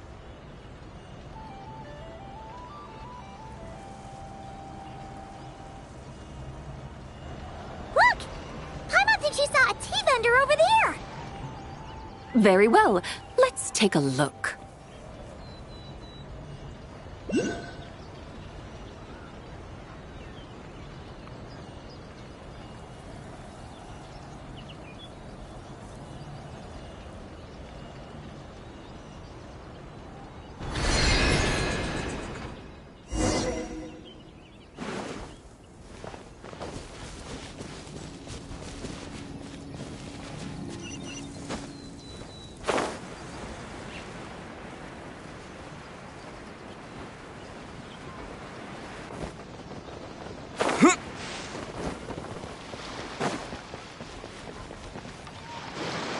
Welcome, please have a look around.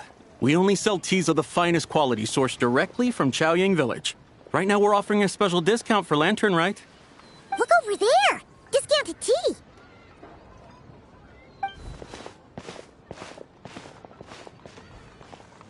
Dear customers, are you looking to purchase some tea leaves? I can see from your bearing that you are no ordinary customers. My humble shop has some exquisite teas that should satisfy your more refined tastes. We're not here for quality. We're looking for a discount. A discount? Well, that's a coincidence. Our Sunglaw tea is on sale right now. A special festive offer. Something about the name of that tea sounds familiar to Paimon. Buy 3 boxes of Sunglaw tea during the festival to get 10% off. Buy 4, get 20% off. Buy 10, but... That's right! 10 boxes at half price. Have you been to our shop before by any chance? Oh, Paimon's definitely heard this spiel before. 3, 4, 10, 10, 20, 50. Sabai, what are you muttering about? When purchasing 3, 4, or 10 boxes, the corresponding discounts are 10, 20, and 50%. The intervals between the two sets of numbers are 1 and 6, and 10 and 30. Look! Her eyes turned blue! That's gotta be a first! If the differences between intervals remain equal, the interval after 6 should be 6 plus the difference between 6 and 1, which is 11. Similarly, after 30, the next interval should be 50. Therefore, extrapolating upward, the next two numbers in each set should be 21 and 100. You're making Paimon's head spin! Those numbers, what do they mean? They mean that if we buy 21 boxes of Songlot tea, we should get a 100% discount! 100% discount? You mean we'll get them for free? Oh, there was a pattern to the discounts. Is that right? The pattern we speak of is mathematics, little one. A pattern that is always right. That's amazing! You're a shopping genius, Sabai. Oh, wait. Something feels off here. I had no idea our shop's discounts were tied to the laws of nature. I've learned so much from you, dear customer. No need to thank me. Now, please give us our 21 boxes of free tea. Wait! What's the matter? Paimon just realized what it is that's not right. It took you long enough. We got the short end of the stick! Think about it. If we don't have to pay when buying 21 boxes, then if we buy even more, the vendor should be paying us money instead, right? Huh? Hey, Zibai, work this one out. If we buy 100 boxes, we'd make loads of money, wouldn't we? It stands to reason. Wait a moment, dear customers. Don't you think you're haggling a little too hard? You are the one dictating the discounts. We're simply extrapolating the numerical patterns within. As such, we are hardly haggling. You have a point. However, that's right. I'm so sorry. I just remembered. My supplier didn't come today, so we don't have any tea after all. Such a shame. Terribly sorry about this. Awful, awful luck. Where can we find your supplier? Well... Not to fret. We'll save you the effort and go straight to the source ourselves. Well, you see, dear client, the supplier's discount isn't as generous as ours. You won't be able to get the same price from them. Huh? Does that mean they won't pay us for taking their tea? They might not even offer you a 100% discount. How very unfortunate. Nevertheless, as the original supplier, they must offer some sort of discount. Besides, we're not looking to make money. We just want a good deal. Well, that's great. My suppliers are all tea farmers from Chaoying Village. You can go ask around the village, but please don't say I sent you. Do not worry. We appreciate your generosity. Referring customers to your business partners, even choosing to remain anonymous, the demeanor of a true gentleman indeed. Your business will surely prosper. I hope you're right. Then let us head to Chaoying Village. Do you know the way, my guides? Of course! Just follow us!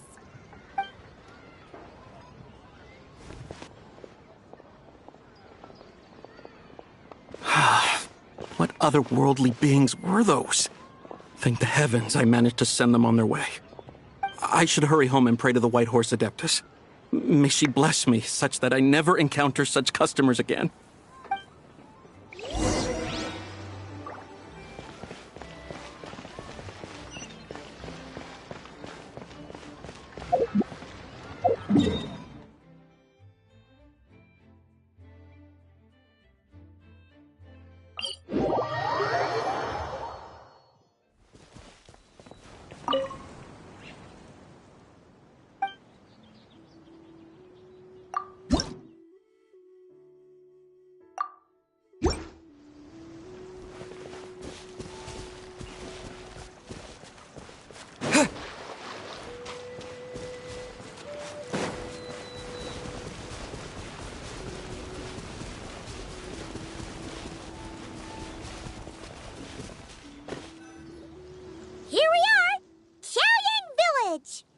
The mountains and waters are pristine. They embody the beauty of heaven and earth. It's a good-looking place, all right. But it's hard to enjoy the scenery when Paimon can't stop thinking about all that tea-buying Mora we're missing out on. Should fate dictate, Mora will find its way to you sooner or later. Well, Morak certainly finds us often enough. He even sought us out in person this lantern rite. For now, let's look around and see if any tea farmers are selling their crop. We'll be able to see more clearly from up high. Let's take to the sky and enjoy the beautiful scenery while we're at it.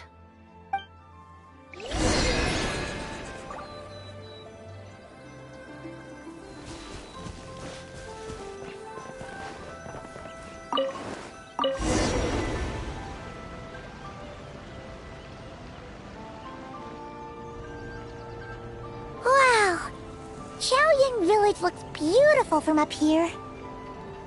Indeed, the houses here are quite different from those in Liyue Harbor.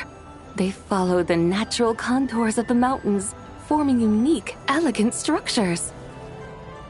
Yeah, it's super beautiful. The white walls and dark tiles frame the emerald waves of the terraced fields, while the curved eaves and tall gateways juxtapose each other with grace. It's almost too beautiful to be true. The crowing of roosters and barking of dogs, the calls of farmers working the fields, a vibrant pastoral chorus overflowing with earthly vitality.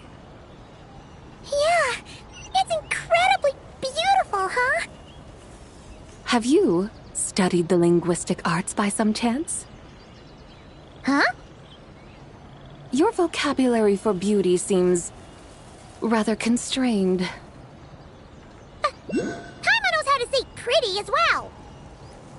I see. Now then, let's take a look around and see if we can find any farmers selling tea.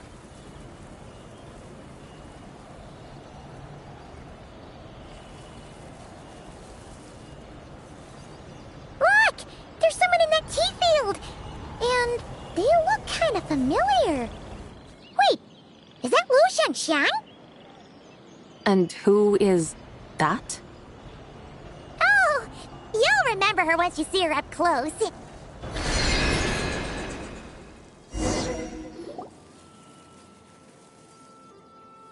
there, Lu Xiangxiang! It really is you!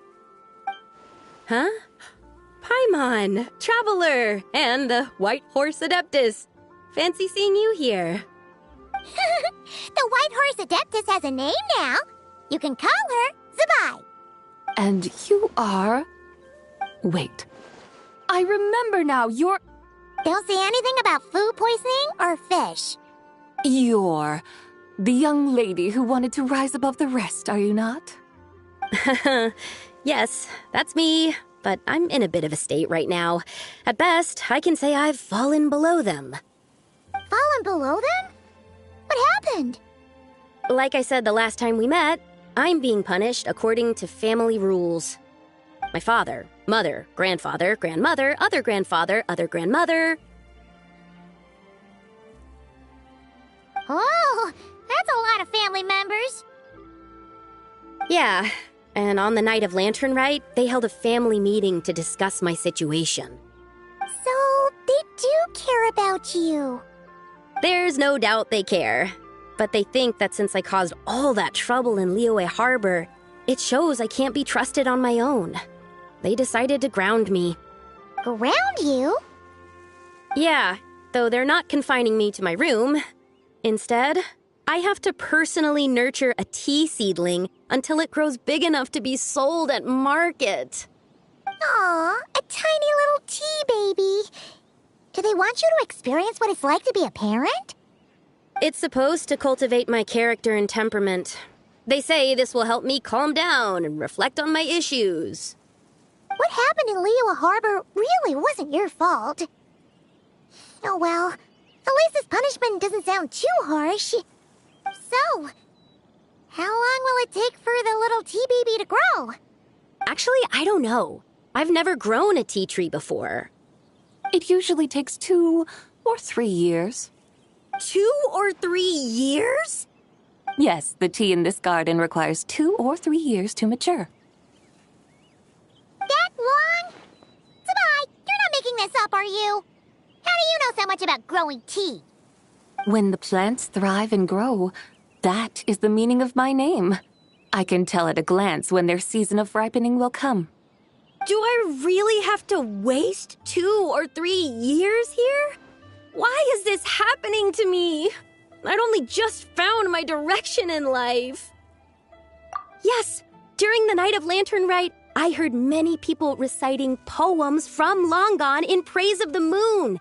In that moment, I suddenly felt a great sense of pride. I mean, I helped excavate cultural artifacts from Long Gone, so I contributed to the revival of these poems too, right? So I decided to stay with the archaeological team. I want to unearth even more history. I see. And are you sure that's what you want to do?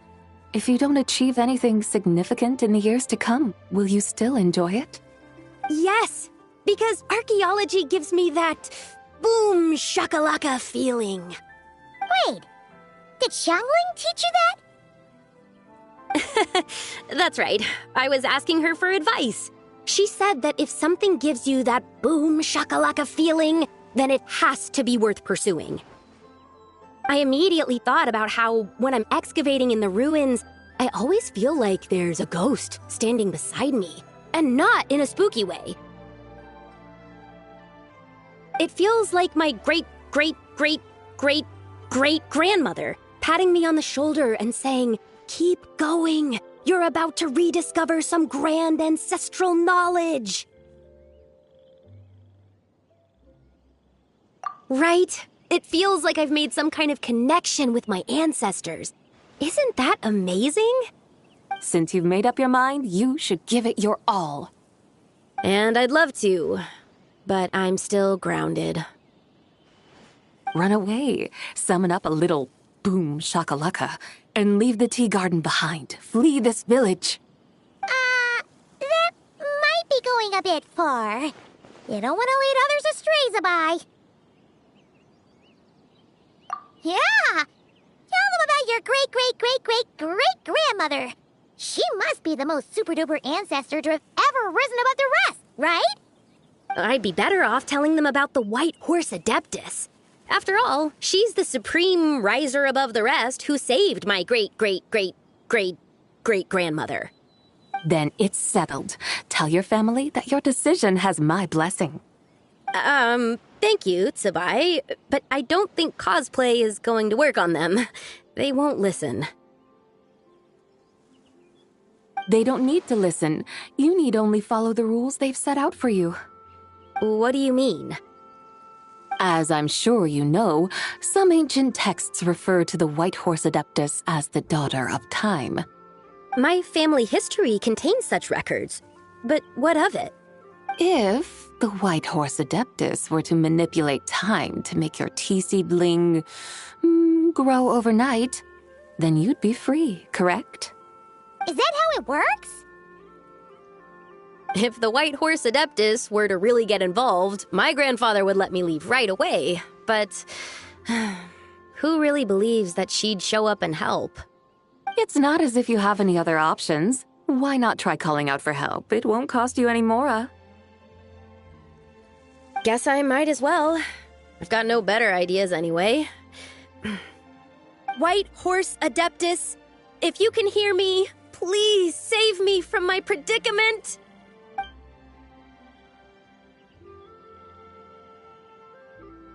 Ugh. Nothing happened, as expected. Perhaps the White Horse Adeptus has already heard your prayer. Why not come back here tomorrow and take a look? By then, the seedling you planted may well have grown into a thriving tea tree. Thank you, Tsubai, for trying to comfort me. I do feel better now, kinda. But can't you really do something like that? Oh, it's getting late. Why don't you all stay at my house tonight? My family may be strict with me, but they're always welcoming to guests. That sounds great! Let's get some sleep and then come back here tomorrow to see if our tea baby has grown.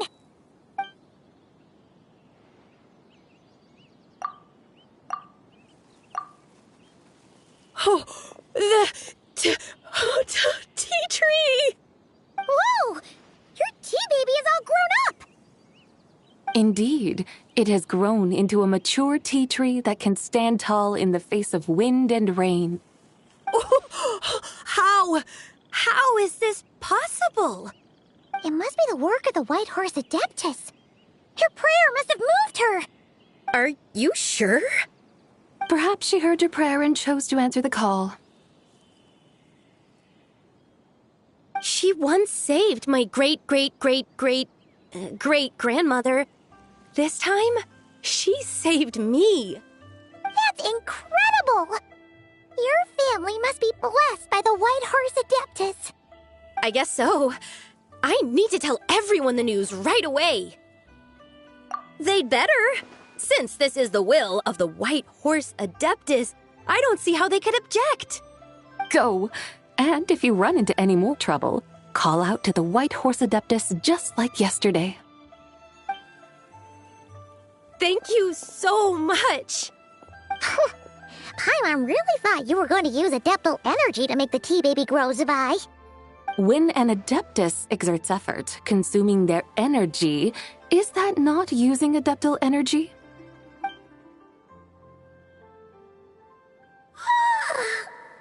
All right. What are we doing out here in the middle of the night? We're here to help Lu Xiangxiang fulfill her wish, of course. Can you really make the tea baby grow? It won't be easy, but there are ways.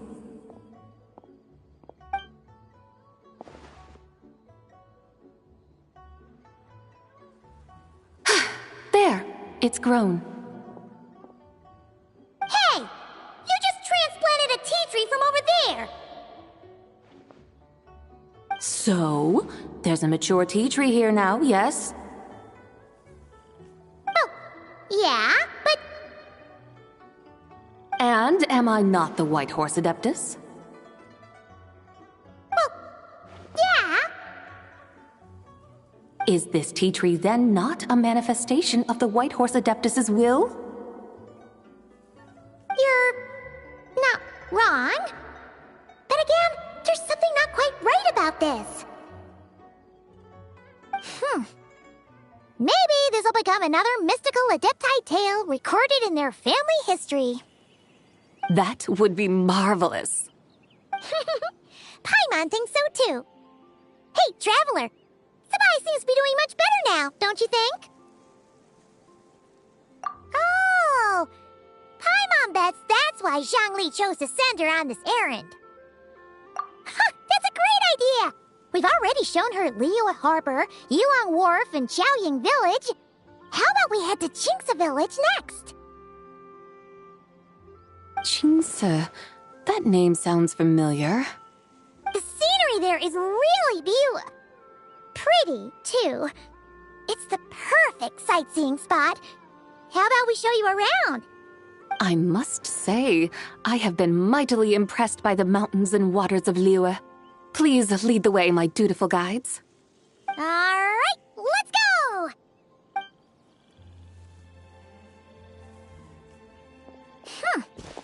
Paimon can't help feeling like we've forgotten something. Pay it no mind. I've already forgotten more than you will ever know. All right. If we forgot something, it can't have been that important to begin with. Qingce Village, here we come!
plant cucumbers.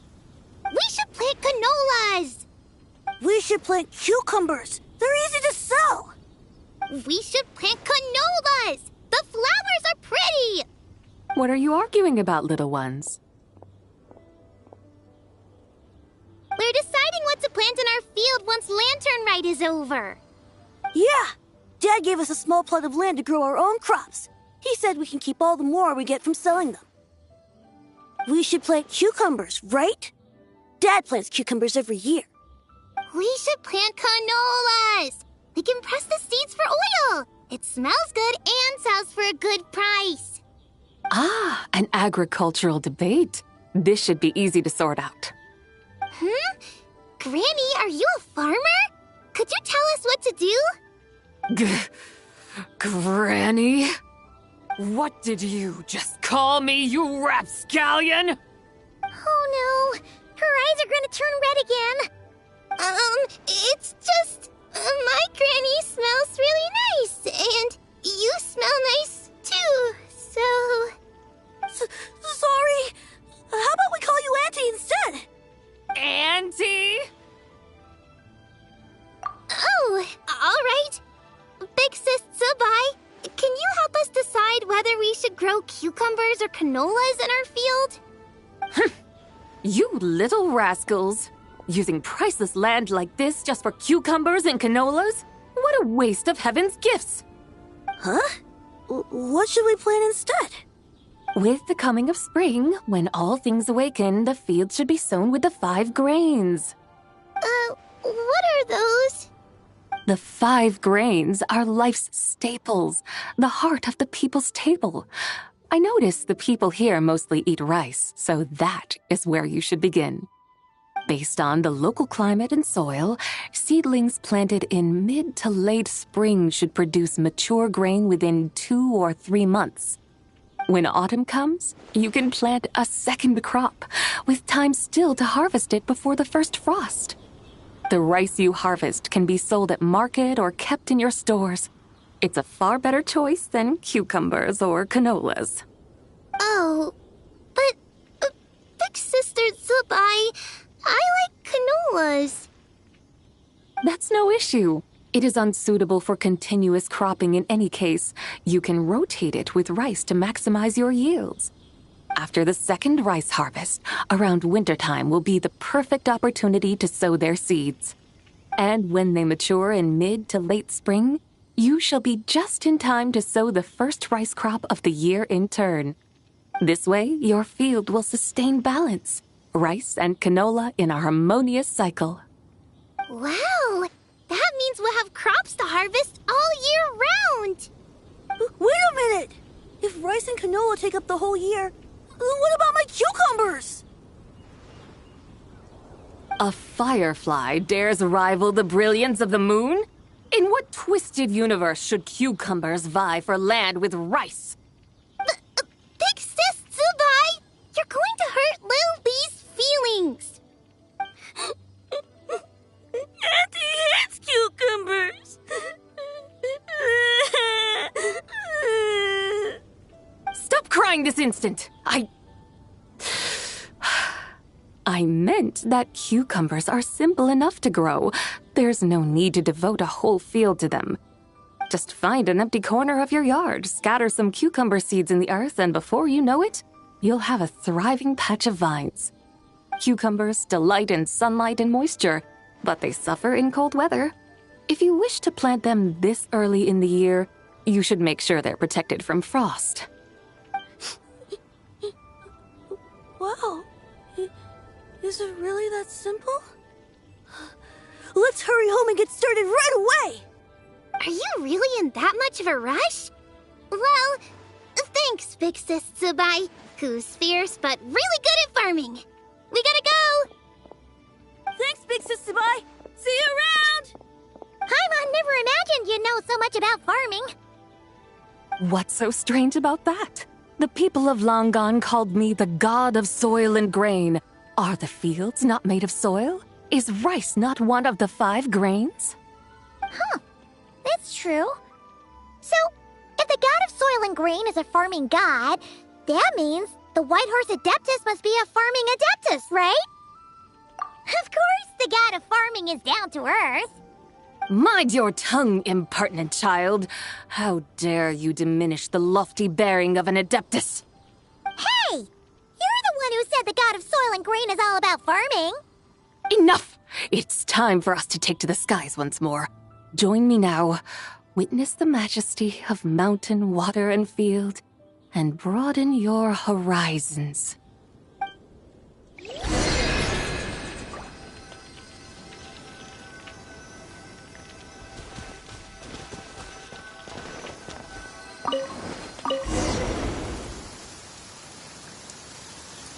Wow! The terraces look so pretty from up here. The mountains tower like pagodas, the hills coiling at their feet like shells. Layers built upon layers, rising and falling in harmony. A truly unique and mesmerizing sight. Thinking about it, you have a special connection to this place, you know. A special connection? Yeah! There's a local legend about a white horse leaping from a pure spring to follow Rex Lapis into battle. Don't you remember? You must have been living in seclusion around here. That does sound somewhat familiar. Oh, and if we keep going up this way, we'll reach a super duper spooky spot. You might have a connection to that place too. There's an ancient array that seals away the remains of a fallen god. A god's remains? Yeah, the people of Liyue turned that story into an opera called The Sanctification of Tao Do. Does that ring any bells? Tao Do. Huh. The 7 and 8 gates array. That's right, that's right! You do remember! Buna, the god of the underworld, who could pacify the forces of life and death. Huh? So, Tao Do had another name? Let's go take a look.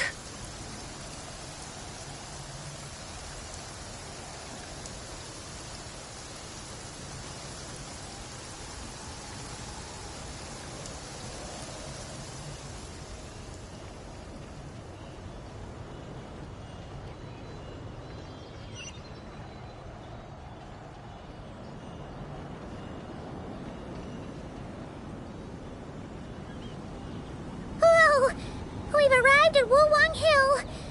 The atmosphere just turned spooky. I can't help but feel there's something strange about this friend you haven't seen in ages. Huh? Paimon thought she heard someone's voice. Let's head down and check it out.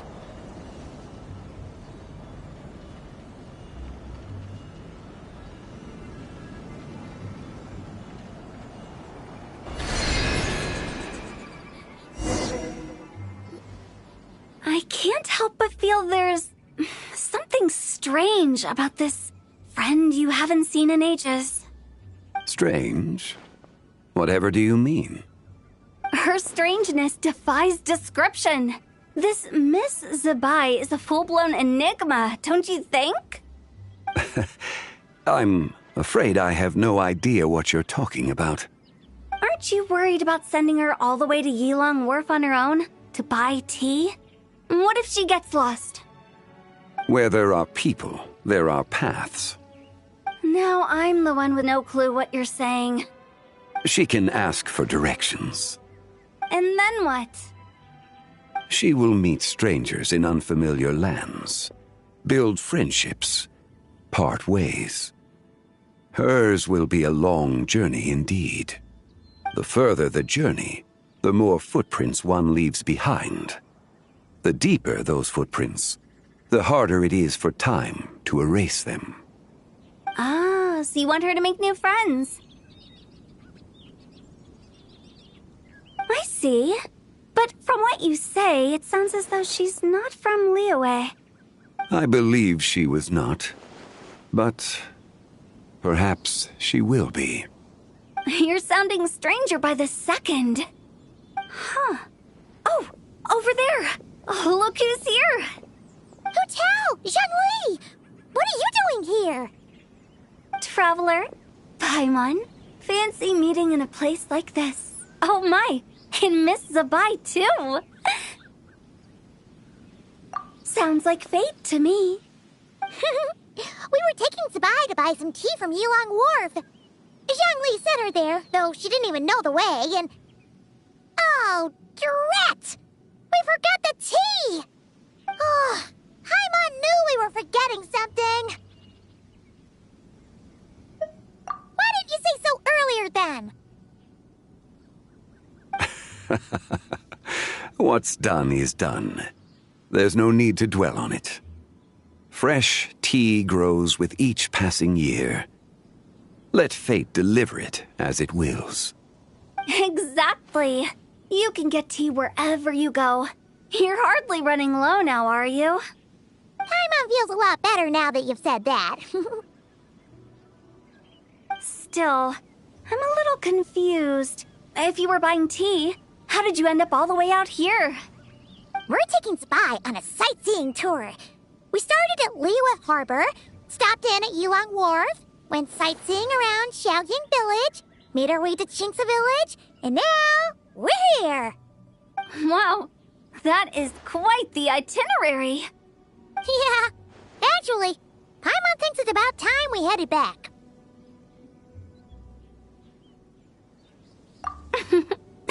I'm here to pay my respects to my ancestors.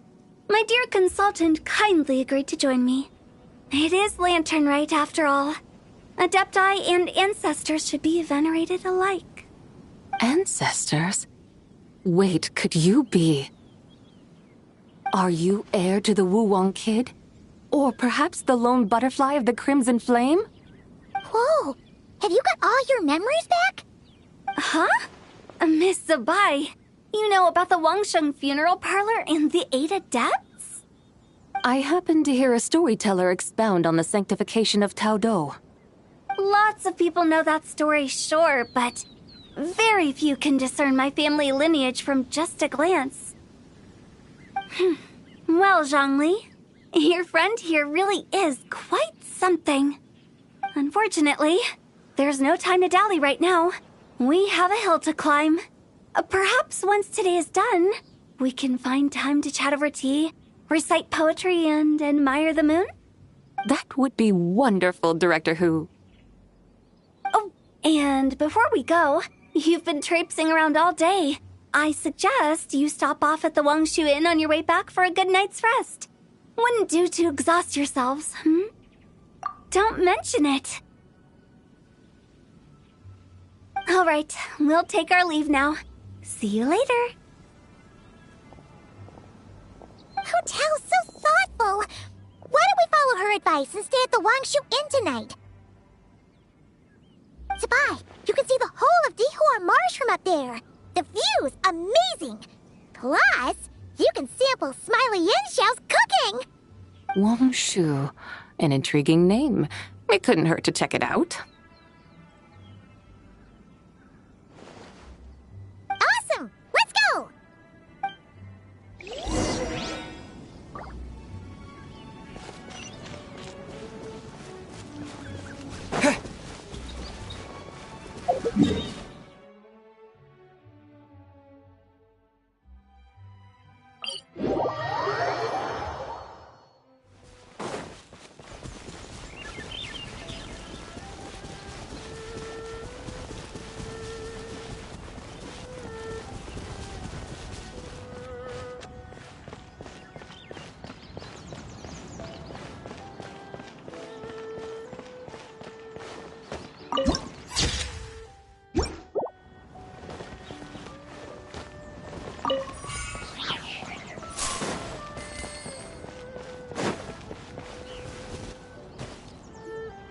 Is that towering structure Wangshu Inn? Sure is. We can take the lift up from over there. Always walking the path long trodden. Does retracing others' footsteps not tire you? Come on, get in. We'll fly to the top.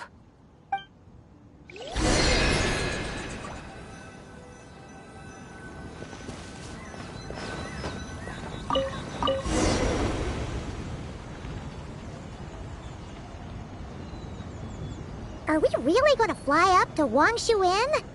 Isn't that a bit showy? All the guests are gonna see us. Is that a bad thing? To be able to witness an Adeptus. This will surely add to the inn's appeal, not to mention the room prices. The owner will thank us. You seem to really like showing off your powers.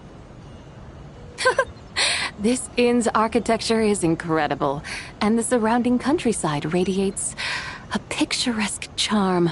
No wonder the new proprietor of the Baiju guest house thinks he can't compete and has decided to change his own establishment's name. The new proprietor? Ah, you mean Lu Shengsheng's dad. So you know about that, too.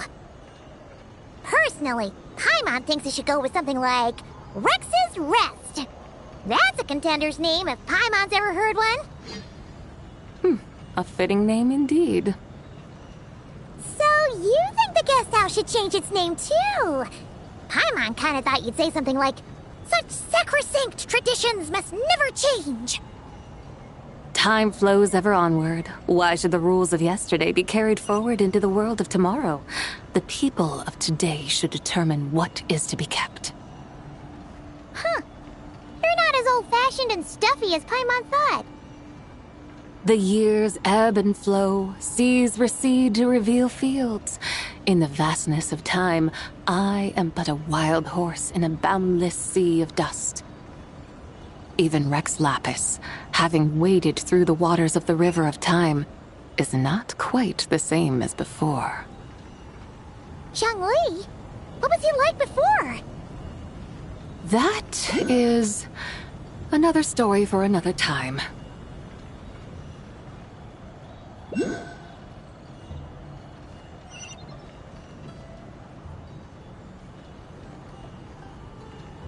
We have arrived.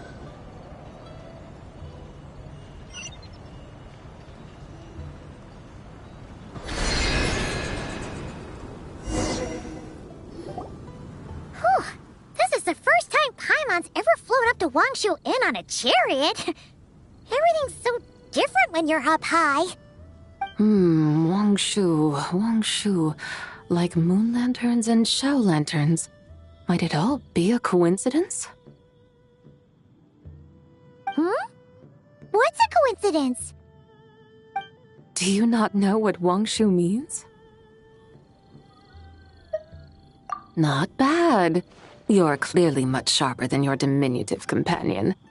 Wangshu can refer to the moon, but its original meaning is actually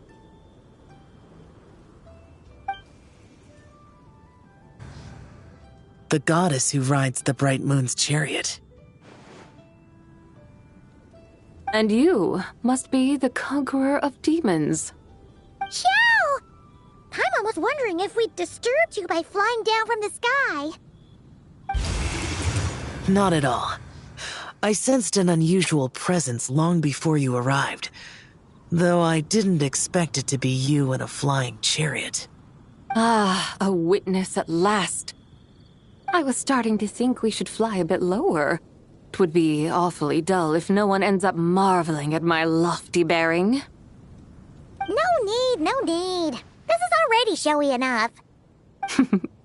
I'm not one to do good from the shadows, as Rex Lapis is wont to do. Then you must be... Nay, I'm only cosplaying as the White Horse Adeptus, in truth. Cosplaying? What's that? Ugh, ignore her nonsense. She's the genuine article. The one and only, completely authentic White Horse Adeptus. It's just... Xiao, did Zhongli say anything about her being a teensy bit... not quite right? Mental instability, perhaps? Did Zhongli tell you that? No, this is my own speculation. Well, you pretty much hit the nail on the head. It's like her brain's filled with a bunch of slimes right now. All gloopy and messy. There's a hot-tempered pyro slime, a math-obsessed hydro slime, and a mischievous little animo slime. But don't tell her Paimon said that, or she'll come and tell us all off. You white-haired rascal! Do you think I can't hear you? Uh-oh! We're in for it now! White Horse Adeptus. You must be weary from your journey. Why not take a rest? Oh, yes, yes, yes! You must be hungry, right, Sabai? How about we get some food? Oh, the chef here is incredible!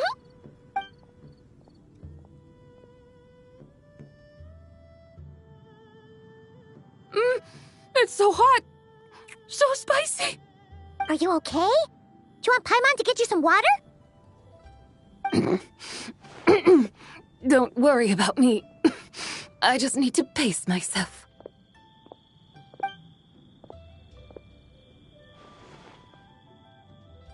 So, regarding your friend and her condition, does even the Lord of Geo have no solution? Zhangli said we should wait and she'll get better on her own. But who knows how long that's gonna take. Is that why her personalities change so easily? Paimon thinks that has something to do with her 3 deadly selves. Zhangli told us that the deadly selves are impure, affecting living things that get too close. The White Horse Adeptus's remnant spirit was attached to the deadly selves for a long time. It makes sense that her temperament and memories would have been influenced by them. But Paimon still doesn't really understand what the 3 deadly selves actually are. Paimon, as you do not practice self-cultivation, I cannot help you fully understand. But you can think of them simply as emotions and desires. The act of severing the 3 deadly selves is a means of exercising wicked desires and cultivating one's true self. I believe other nations have similar practices. In Sumeru, it is known as shattering Atmagraha. Oh, so it's about emotions, desires, and attachments, that sort of thing. It includes those. I wonder, does she still remember what happened in the past? Some of it, but right now, it's like she was suddenly awakened. Like she's still half dreaming. The half that's still dreaming might remember things, but the half that's awake doesn't quite get it. Conqueror of demons, are you looking to learn about Rex Lapis's past from me? You are an old friend of his, so please, call me by my name. But Conqueror of Demons sounds so much more imposing. In days of yore, he was the Lord of Geo, Heaven's Star. Huh? You said the same thing the day you came back. But what does it mean? I'm afraid I can't remember. Hey, did you really forget? Or are you just pretending so you don't have to tell? Why not ask Rex Lapis himself? Whether I've forgotten might be up for debate, but I am certain he remembers.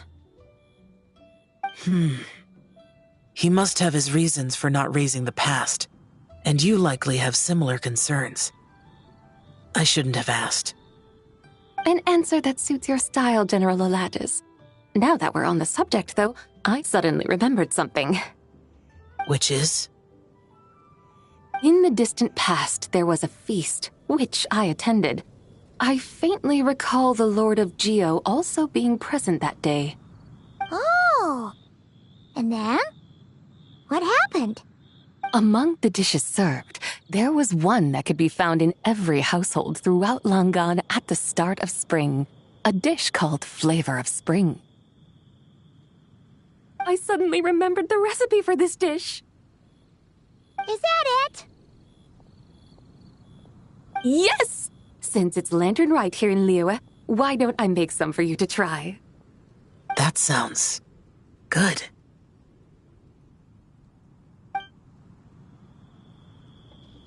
Wow! It might not have been the story Paimon was hoping for, but this looks delicious! The spring breeze stirs. Now is the perfect time to savor this dish. My dutiful guides have gone to great trouble to show me around Liyue, and even the Conqueror of Demons has graced us with his presence. I feel deeply honored. This flavor of spring is my way of expressing my gratitude. There's no need for such grand words. What's this? Hey! It's that broken jade token from the antiques exhibition!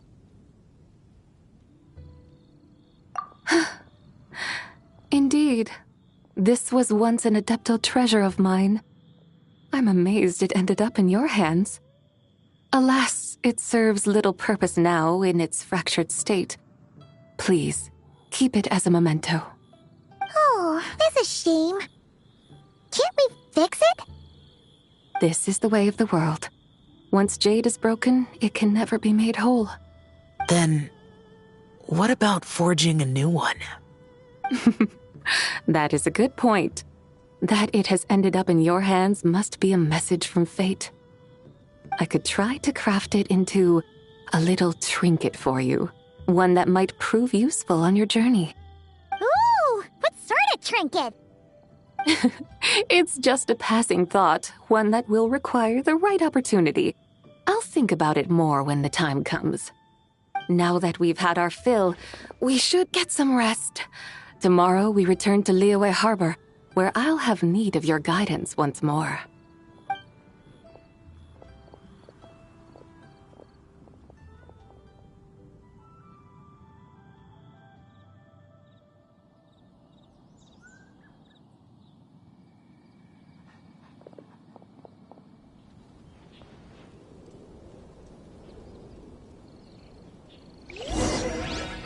Howdy.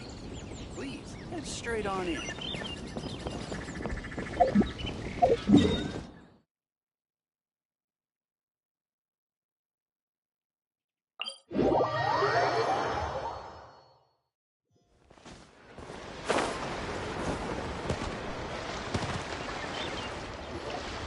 Chi-Chi, the lantern ride is almost over.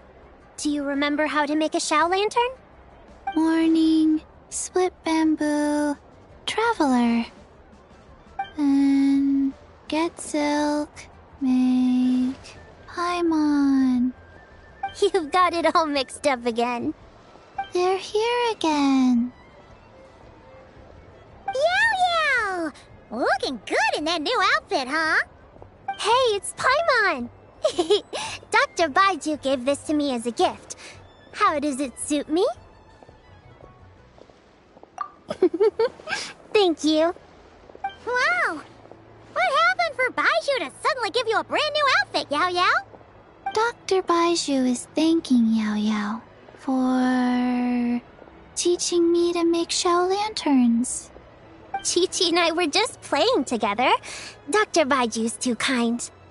Oh, yeah, take a look at this. Dr. Baiju gave me these clothes, but it was Chi-Chi who wove this little basket. Wow, that's beautiful.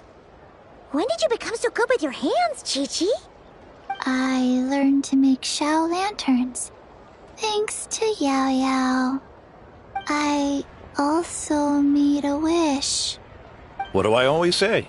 The White Horse Adeptus answers prayers. Come, help this old man make an offering in thanks. Huh? Mr. Liu? What did you pray for? For my idiot son to finally come to his senses and not change Baiju Guest House's name, which he has. Huh? He's keeping the old name? Listen to this. My granddaughter planted a tea seedling in our village just a few days ago. She made a prayer to the White Horse Adeptus to help it grow. Overnight, her seedling flourished into a mature tea tree. Oh, that sure does sound like a miracle. Could the White Horse Adeptus really have helped it grow? Of course she did. Oh, White Horse Adeptus, how blessed is our family over whom you keep watch. Truly, this is an extraordinary miracle. You must record it in your family history without delay. Of course. Huh? Is that you, Miss Zebai? Indeed. I have a long-term booking at your guest house. Yes, I recall. Mr. Zhongli said to charge your expenses to the Wangsheng funeral parlor, if I remember correctly. That Zhongli. always making trouble for poor Hu Tao. I noticed when you were here last that you bear a striking resemblance to the pictures of the White Horse Adeptus in my family history. You both have golden eyes. Perhaps fate has had a hand in our meeting. And a glad meeting it is, Miss Zabai. Now why don't I gift you some tea from my garden to celebrate this encounter? We grow Sunglaw tea there, and it has quite the reputation throughout Yilong Wharf. I hope you will accept it. Oh!